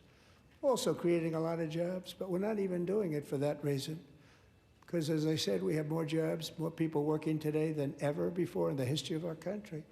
And NATO countries are friends and allies. They are. They're our friends and they're our allies. Have just agreed, at my very strong request, to pay 5% of GDP for military defense rather than the 2%, which they weren't paying. We were paying for almost all of NATO. Now they're paying 5 as opposed to not paying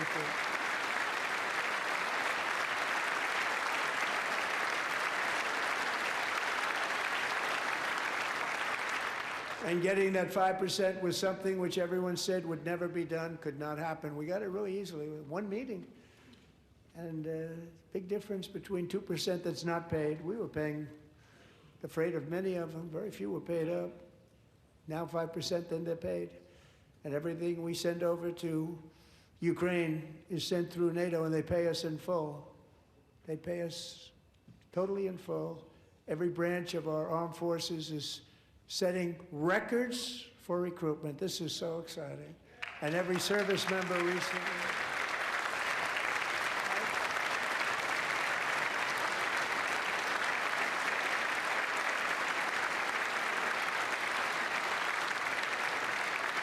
And every service member recently received a warrior dividend of $1,776.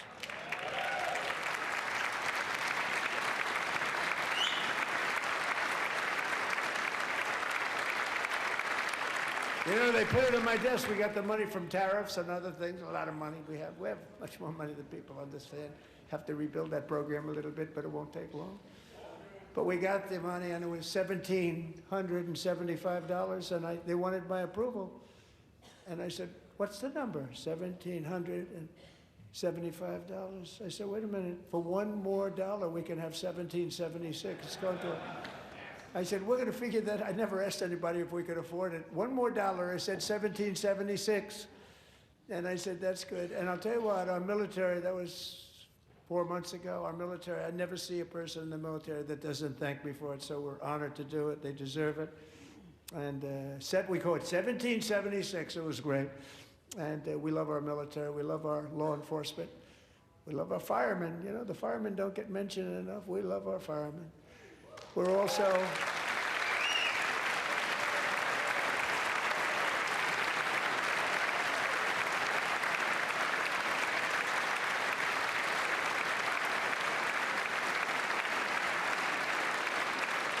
We're also restoring American security and dominance in the Western Hemisphere, acting to secure our national interests and defend our country from violence, drugs, terrorism, and foreign interference. For years, large swaths of territory in our region, including large parts of Mexico, really large parts of Mexico, have been controlled by murderous drug cartels. That's why I designated these cartels as foreign terrorist organizations, and I declared illicit fentanyl as a weapon of mass destruction.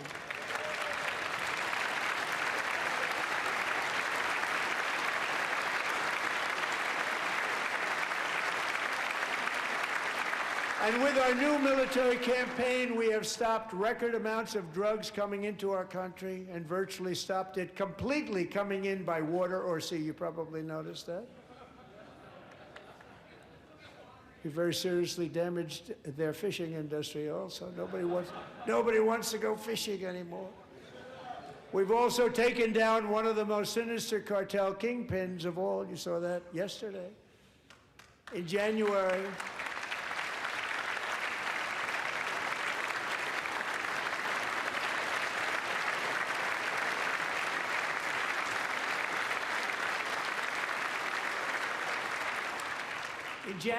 elite American warriors carried out one of the most complex, spectacular feats of military competence and power in world history. No one's seen anything like it. Foreign leaders, I won't tell you who, called me and they said, very impressive, very impressive.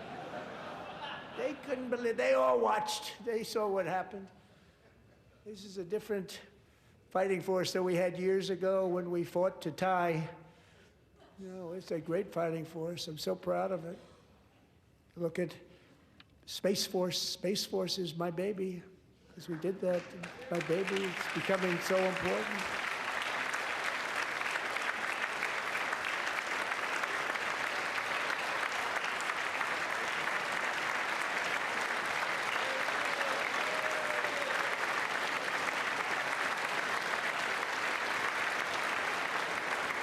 And America's armed forces overwhelmed all defenses and utterly defeated an enemy, good fighters, to end the reign of outlaw dictator Nicolas Maduro and bring him to face American justice.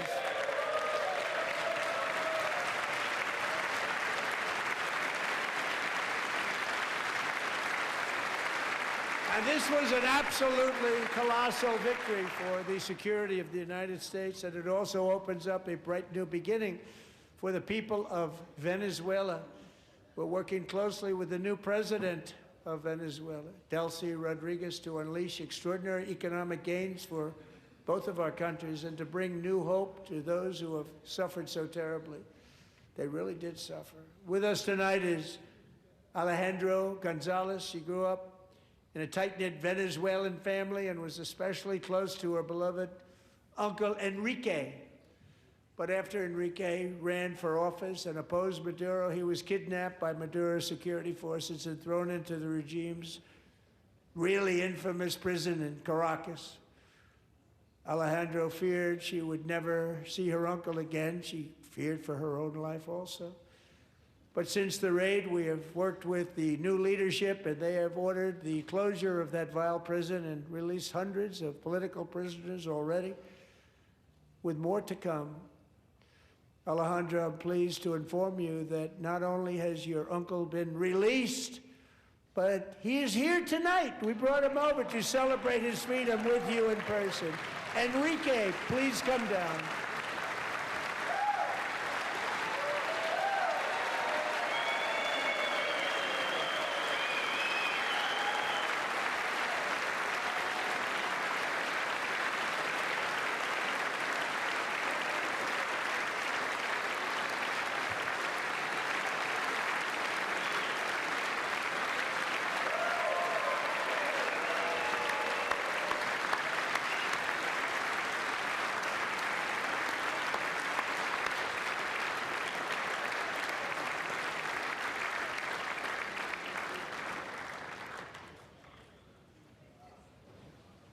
Thank you, Enrique. Have a good time. Nice to have you back, Enrique. There were many heroes on that January raid to capture Maduro, really great heroes. It was very dangerous. They knew we were coming. They were all set. But the deeds of one warrior that night will live forever in the eternal chronicles of military valor. Chief Warrant Officer 5, Eric Slover, planned the mission and was the flight lead in the cockpit of the first helicopter, a big, beautiful, powerful helicopter. It was a massive Chinook carrying, as you can imagine, many, many American warfighters. Wearing the dog tags, his wife Amy had blessed with holy water before he left. She knew it was going to be a rough one. Eric steered the Chinook under the cover of night and descended swiftly upon Maduro's heavily protected military fortress. This was a major military installation, protected by thousands of soldiers and guarded by Russian and Chinese military technology. How did that work out? Not too good. While preparing to land, enemy machine guns fired from every angle, and Eric was hit very badly in the leg and hip, one bullet after another. He absorbed 4 agonizing shots, shredding his leg into numerous pieces. And yet, despite the fact that the use of his legs was vital to successful helicopter flight, legs are the most important part of flying a helicopter, to deliver the many commandos who would capture and detain Maduro was the only thing Eric was thinking about. Then, even as he was gushing blood, which was flowing back down the aisle, helicopter lands at a steep angle. The machine gun stood right in front of him. They were right in front of him, 2 machine gunners who escaped the wrath of the previous planes. Eric maneuvered his helicopter with all of those lives and souls to face the enemy and let his gunners eliminate the threat. Turned the helicopter around so the gunners could take care of business, saving the lives of his fellow warriors from what could have been a catastrophic crash deep in enemy territory. Only after safely landing the helicopter with all the warriors aboard in the exact right spot, which was vital to the mission, we probably would have had to maybe cancel the mission if that didn't happen. Eric told his co-pilot, also wounded but not as gravely, to take over. I'm about ready to pass out. The success of the entire mission and the lives of his fellow warriors hinge on Eric's ability to take searing pain. It was unbelievable what's happened to his legs of the bullets and keep on flying and landing, and people knew what was happening. Everybody in the back of the helicopter knew because they saw the blood pouring down the aisle. Chief Warrant Officer Slover is still recovering from his serious wounds, but I'm thrilled to say that he is here tonight with his wife, Amy, Eric, and Amy, come on in.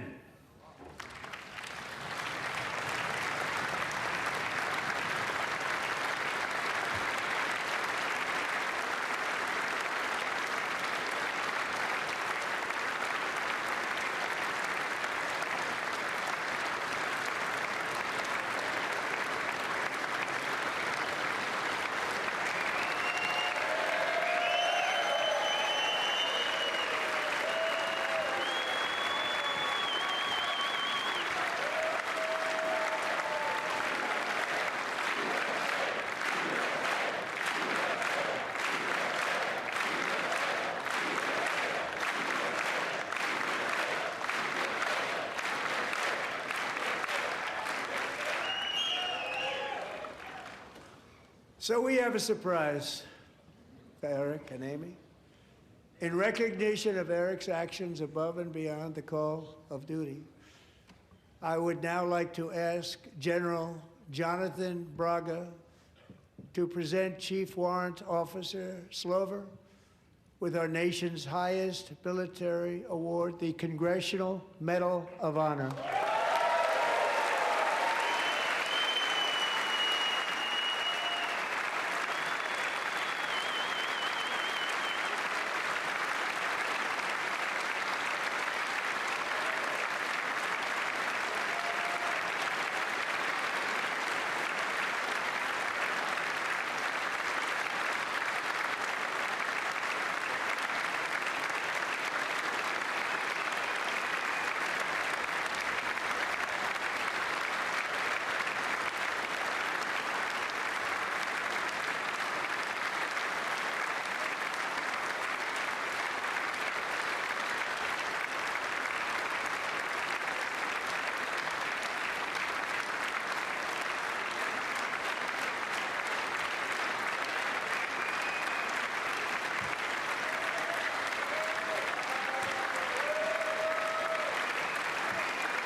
Well, thank you very much, Eric and Amy. Great to get to know you. I met with them and with a lot of their fellow warriors at Fort Bragg recently.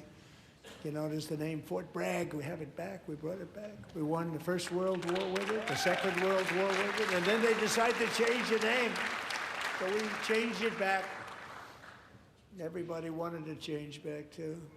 And 10 of Eric's fellow warriors from that incredible night of victory will also be receiving medals at a private ceremony that will soon be held at the White House, and Eric will be there. Thank you.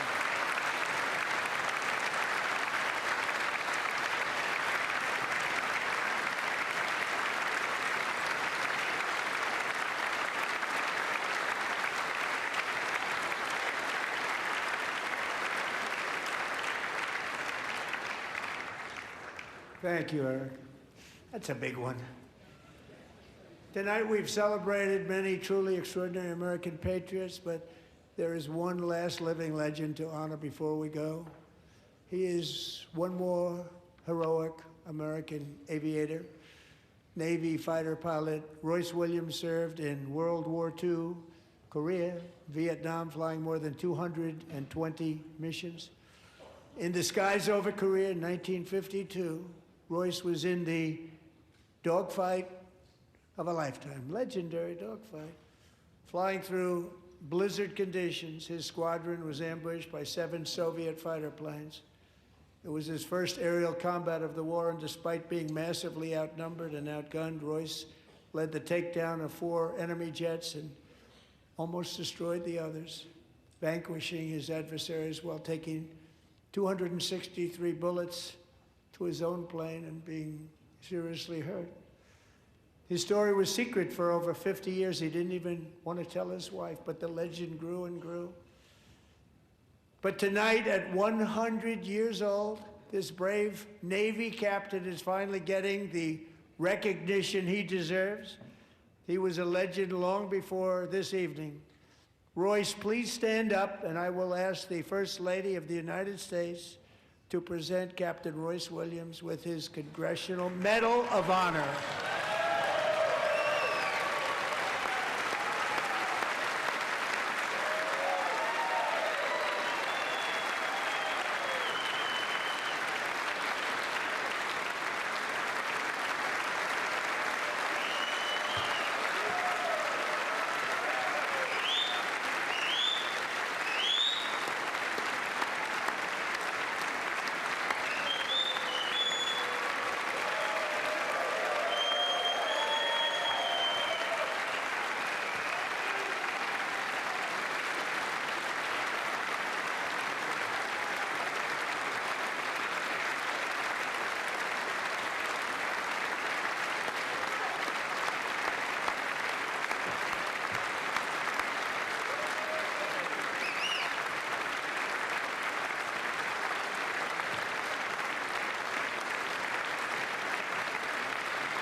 Thank you, Royce, and thank you, Eric.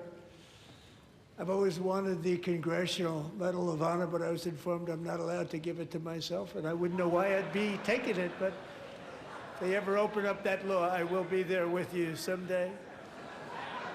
But you know, that's our highest honor, Congressional Medal of Honor, and that's a big thing, and it's an honor to be in the same room with you. Thank you both very much, Eric. Thank you.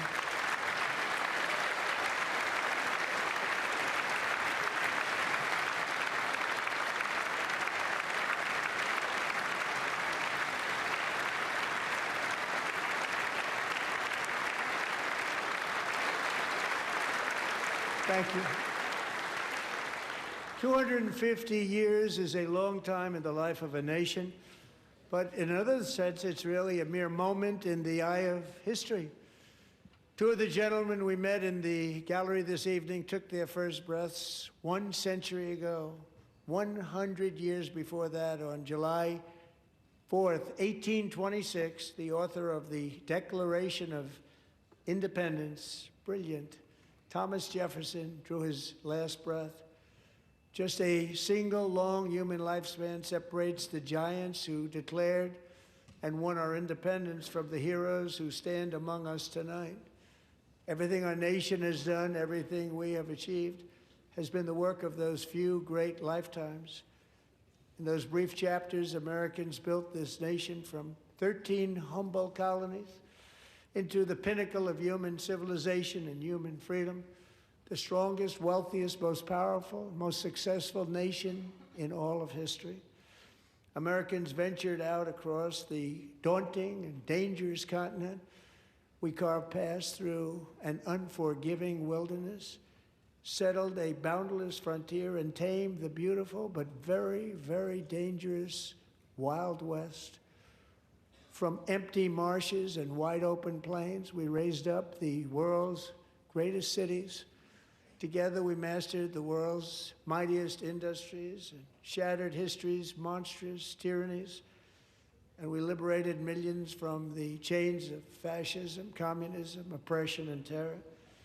Americans lifted humanity into the skies on the wings of aluminum and steel. And then we launched mankind into the stars on rockets powered by sheer American will and unyielding American pride. We wired the globe with our ingenuity. We captivated the planet with American culture. And now we are pioneering the next great American breakthroughs that will change the entire world. All of this and so much more is the enduring legacy, unmatched glory of the hardworking patriots who built and defended this country and who still carry the hopes and freedoms on all of humanity's backs.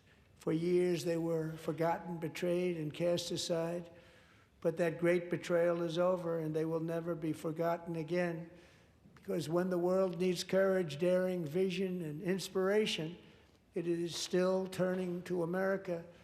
And when God needs a nation to work his miracles, he knows exactly who to ask. There is no challenge Americans cannot overcome, no frontier too vast for us to conquer, no dream too bold for us to chase, no horizon too distant for us to claim. For our destiny is written by the hand of providence, and these first 250 years were just the beginning. From the rugged border towns of Texas to the heartland villages of Michigan, from the sun-kissed shores of Florida to the endless fields of the Dakotas, and from the historic streets of Philadelphia to right here in our nation's capital, Washington, D.C., the golden age of America is upon us. The revolution that began in 1776 has not ended. It still continues because the flame of liberty and independence still burns in the heart of every American patriot. And our future will be bigger, better, brighter, bolder, and more glorious than ever before. Thank you, God bless you, and God bless America. And there we have it, President Trump in the State of the Union at 1 hour, 48 minutes. That's a record even for this president. Has given long States of the Union before, joint addresses to Congress.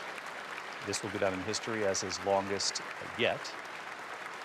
He spoke tonight, shaking the hand there of the Vice President, House Speaker Mike Johnson as well, and that gavel that the Speaker used, George Washington's, to mark this 250th year. The president looking out into that chamber tonight, filled with Republicans and many Democrats, though many did not show up this evening. He spoke at length about the economy, talked about a number of indicators as he saw it as positives. Inflation slowing, gas prices down, some grocery prices coming down. He said beef is finally turning the corner, said the stock market hit more than 50 all-time highs. He said one of the reasons for his economic success were his tariffs, pointing to the Dow hitting 50,000 for the first time, he said, because of his tariffs. He talked about the unfortunate ruling from the U.S. Supreme Court, the disappointing ruling. But we should point out as he walks in, he's pretty close to the justices again as he comes down on the floor, that he did shake their hands there this evening. There were a couple of shots that they showed, one of them making it very clear that not only did he shake the Chief Justice's hand, but the others who had gathered there, including Amy Coney Barrett, who did not rule in his favor on the tariffs, though he did appoint her to the court, shaking all of their hands. And it was wondered going into this evening whether or not he would address them during his speech. He did bring up the court, used the words disappointing, unfortunate, but said he will find other ways to continue to impose those tariffs. He said they do work, and they also work on a foreign policy perspective, he said.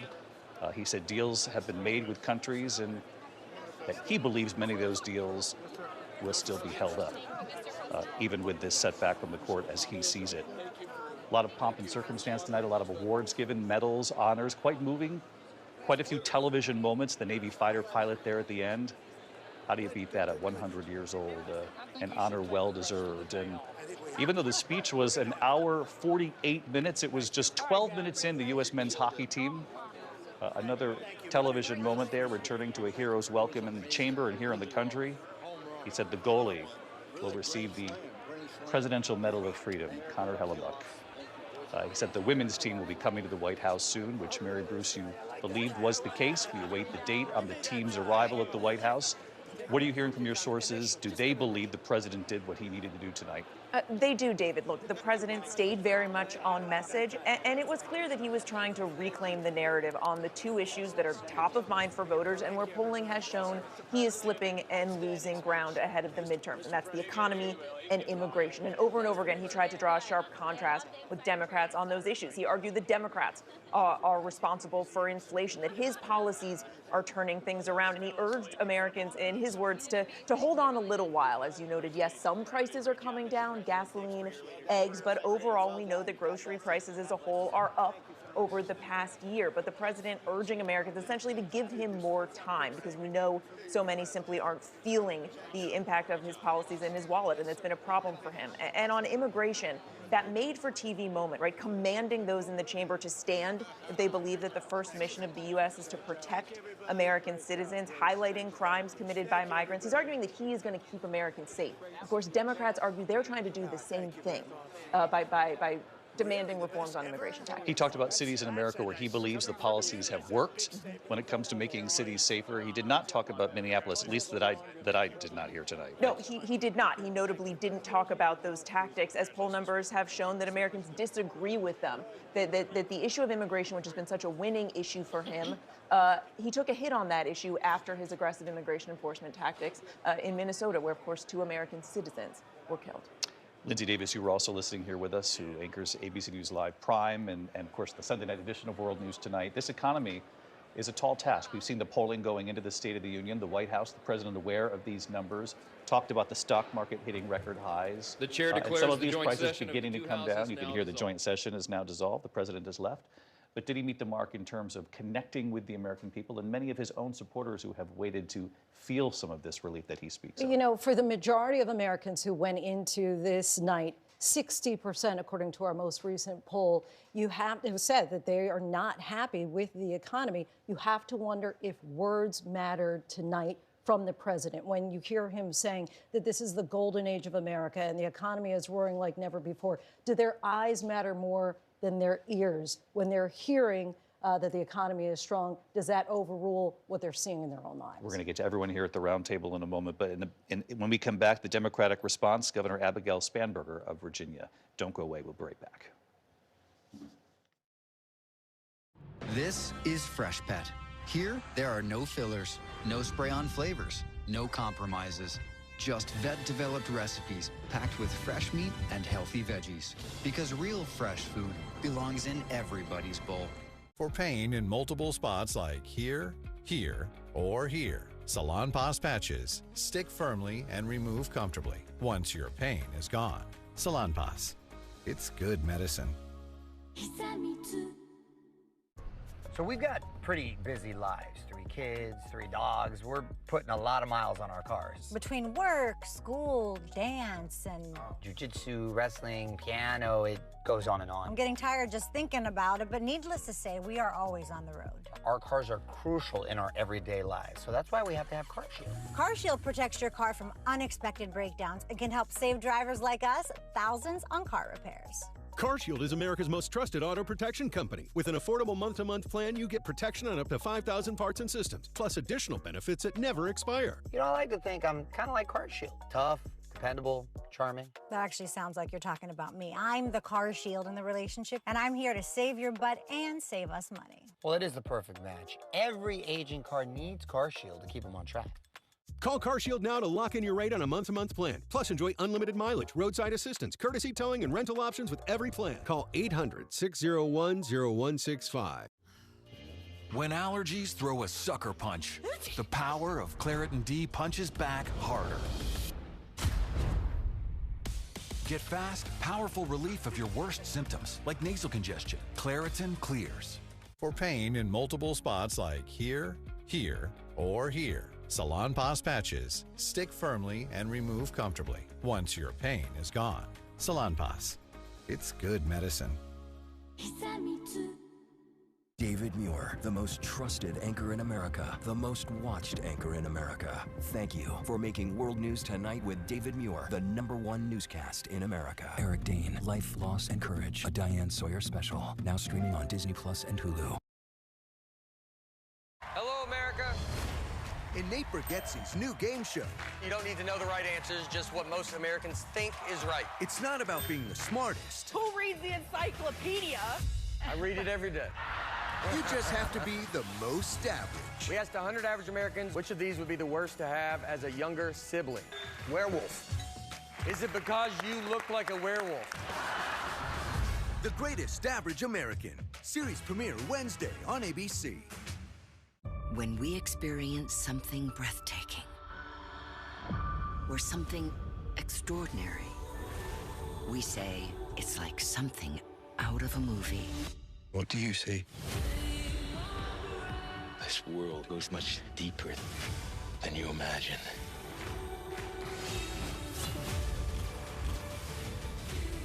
The Oscars, live March 15th on ABC and Hulu, hosted by Conan O'Brien. Man, I miss this. You and me just getting real. Let's turn this place into our feelings dojo. You two idiots are perfect for each other. You can do this. Is it on my face? No. RJ Decker, I'm a private investigator.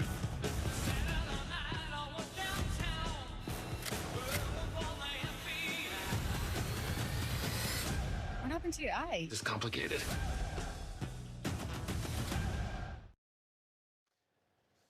Welcome back. Just moments from now, Virginia's newly elected Governor Abigail Spanberger will deliver the Democratic response to the president's State of the Union address. She's the first woman governor of Virginia, former CIA intelligence officer.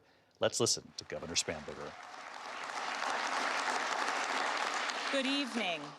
Good evening and welcome to historic Williamsburg. We are gathered here in the chambers of the House of Burgesses. In 1705, the people of the Virginia colony gathered here to take on the extraordinary task of governing themselves. Before there was a Declaration of Independence, a Constitution, or a Bill of Rights, there were people in this room. The people who served here ultimately dreamed of what a new nation, unlike anything the world had ever seen, could be. The United States was founded on the idea that ordinary people could reject the unacceptable excesses of poor leadership, band together to demand better of their government, and create a nation that would be an example for the world. And this year, as we celebrate 250 years since America declared our independence from tyranny, I can think of no better place to speak to you as we reflect on the current state of our union. Tonight, as we watched our nation's lawmakers gather for a joint session of Congress, we did not hear the truth from our president. So let's speak plainly and honestly. And let me ask you, the American people watching at home, 3 questions. Is the president working to make life more affordable for you and your family? Is the president working to keep Americans safe both at home and abroad? Is the president working for you? As I campaigned for governor last year, I traveled to every corner of Virginia, and I heard the same pressing concern everywhere. Costs are too high in housing, healthcare, energy, and childcare. And I know these same conversations are being had all across this country. Because since this president took office last year, his reckless trade policies have forced American families to pay more than $1,700 each in tariff costs. Small businesses have suffered, farmers have suffered, some losing entire markets. Everyday Americans are paying the price. And even though the Supreme Court struck these tariffs down 4 days ago, the damage to us, the American people, has already been done. Meanwhile, the president is planning for new tariffs, another massive tax hike on you and your family. And Republicans in Congress, they remain unwilling to assert their constitutional authority to stop him. They're making your life harder. They're making your life more expensive. They're even making it more difficult to see a doctor. Rural health clinics in Virginia and across the country are already closing their doors thanks to the so-called One Big Beautiful Bill, championed by the president and Republicans in Congress. And tonight, the president celebrated this law, the one threatening rural hospitals, stripping health care from millions of Americans and driving up costs in energy and housing, all while cutting food programs for hungry kids. But here in Virginia, I am working with our state legislature to lower costs and make the Commonwealth more affordable. And it's not just me. Democrats across the country are laser focused on affordability in our nation's capital and in state capitals and communities across America. In the most innovative and exceptional nation in the history of the world, Americans deserve to know that their leaders are focused on addressing the problems that keep them up at night. Problems that dictate where you live, whether you can afford to start a business or whether you have to skip a prescription in order to buy groceries. So I'll ask again, is the president working to make life more affordable for you and your family? We all know the answer is no. I grew up in a house of service. My mother was a nurse, and my father was a career law enforcement officer. I began my career by following in my father's footsteps as a federal agent, working money laundering and narcotics cases. I worked side by side with local and state police to keep our community safe and to uphold and enforce the law. Law enforcement officers across the country know that it is a unique responsibility to do the serious work of investigating crimes, comforting victims, and making arrests. It's about building trust, and that requires an abiding sense of duty and commitment to community. And yet, our president has sent poorly trained federal agents into our cities, where they have arrested and detained American citizens and people who aspire to be Americans. And they have done it without a warrant. They have ripped nursing mothers away from their babies. They have sent children, a little boy in a blue bunny hat, children to far-off detention centers. And they have killed American citizens in our streets. And they have done it all with their faces masked from accountability. Every minute spent sowing fear is a minute not spent investigating murders, crimes against children, or the criminals defrauding seniors of their life savings. Our president told us tonight that we are safer because these agents arrest mothers and detain children. Think about that.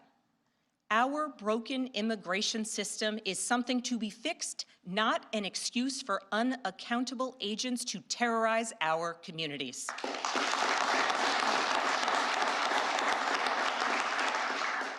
After working in law enforcement, I continued my career of service as a CIA officer, working undercover to protect the United States and our allies from global threats, terrorism, nuclear weapons, and the aggression of adversarial nations around the globe. But as the president spoke of his perceived successes tonight, he continues to cede economic power and technological strength to Russia, bow down to China, bow down to a Russian dictator, and make plans for war with Iran. Here's the truth. Over the last year, through DOGE, mass firings, and the appointment of deeply unserious people to our nation's most serious positions, our president has endangered the long and storied history of the United States of America being a force for good. So I'll ask again, is the president working to keep Americans safe, both at home and abroad? We all know the answer is no. In his speech tonight, the president did what he always does. He lied, he scapegoated, and he distracted. And he offered no real solutions to our nation's pressing challenges, so many of which he is actively making worse. He tries to divide us. He tries to enrage us, to pit us against one another, neighbor against neighbor. And sometimes he succeeds. And so you have to ask, who benefits from his rhetoric, his policies, his actions, the short list of laws he's pushed through this Republican Congress? Somebody must be benefiting. He's enriching himself, his family, his friends. The scale of the corruption is unprecedented. There's the cover-up of the Epstein files, the crypto scams, cozying up to foreign princes for airplanes and billionaires for ballrooms, putting his name and face on buildings all over our nation's capital. This is not what our founders envisioned, not by a long shot.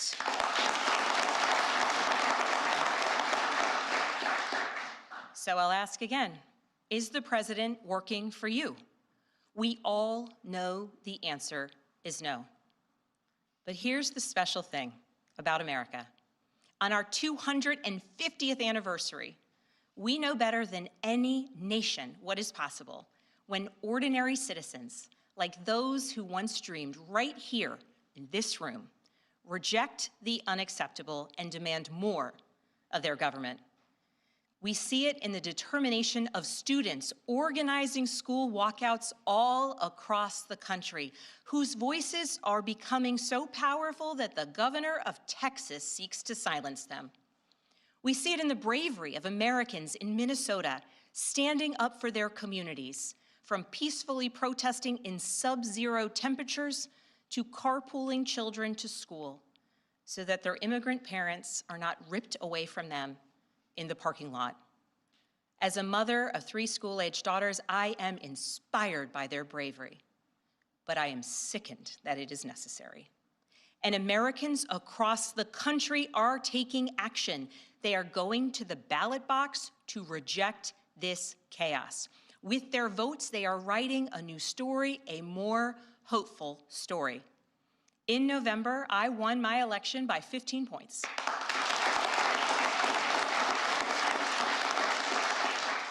And we won 13 new seats in our state legislature.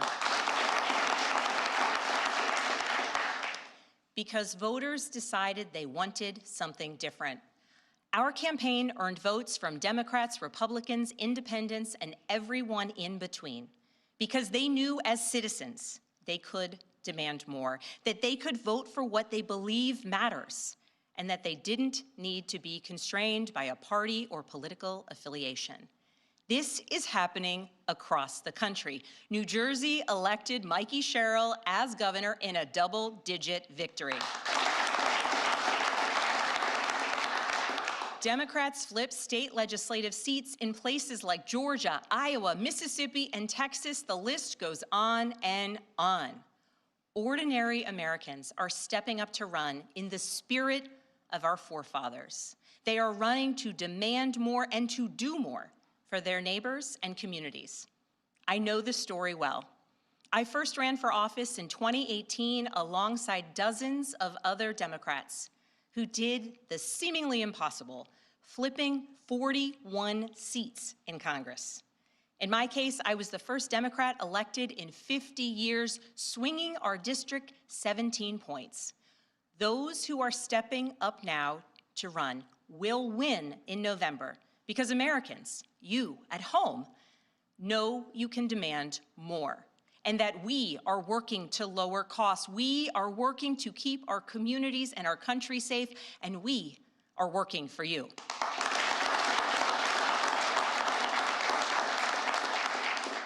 In his farewell address, George Washington warned us about the possibility of, quote, cunning, ambitious, and unprincipled men rising to power. But he also encouraged us, all Americans, to unite in a common cause, to move this nation forward. That is our charge once more, and that is what we are seeing across the country. It is deeply American and patriotic to do so, and it is how we ensure that the state of our union remains strong, not just this year, but for the next 250 years as well, because we, the people, have the power to make change, the power to stand up for what is right, the power to demand more of our nation.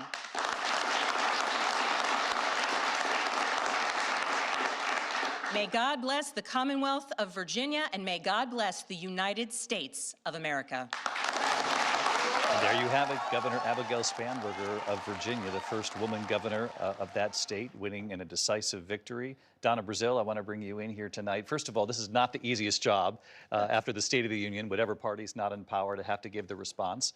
She did fairly well there tonight, and do Democrats believe that she holds a key playbook in this midterm election year? There's no question that Abigail Spanberger and Micah Sherrill and many others, including the two Democrats who won tonight in elections in Maine and Pennsylvania, Democrats understand that they have to meet the moment, and that means being able to talk about affordability, being able to deliver for the American people. She's a rising star in the Democratic Party, but the Democrats are ready to earn the trust and votes of the American people this fall. With just a few seconds left, I want to go back to President Trump leaving the chamber here tonight. Former House Speaker Kevin McCarthy with us in studio. Great to have you, Kevin.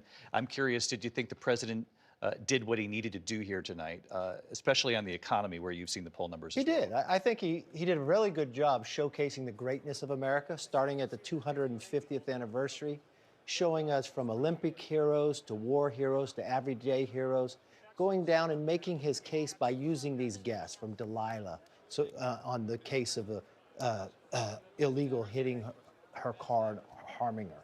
I think what he made the case, though, too, when he said about the economy, he raised the points of where he's been successful and then where it's just turning the corner. He's only been in 1 year. I think when you see this new tax bill and others moving, the economy is going to be much stronger than people even imagine. All right, former Speaker Kevin McCarthy with us tonight as well. And just before we go, give the last word to Martha Raddatz. A lot of news in these last couple of days about this buildup in the Middle East, the warning to Iran from President Trump in recent days, saying we want a nuclear deal or risk U.S. military action here. And he has said, and he alluded to it tonight, that he has not heard from Iran, we will never build a nuclear weapon.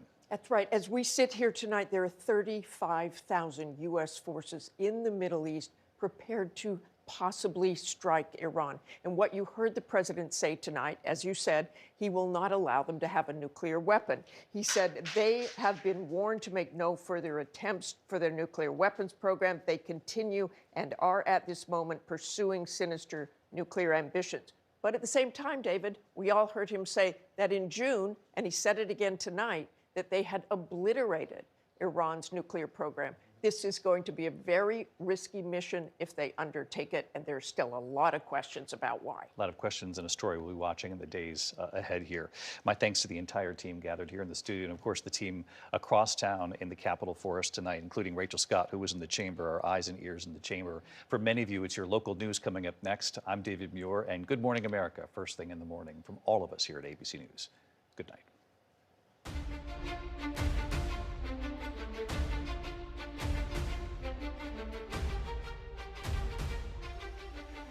David Muir, the most trusted anchor in America, the most watched anchor in America. Thank you for making World News Tonight with David Muir the #1 newscast in America.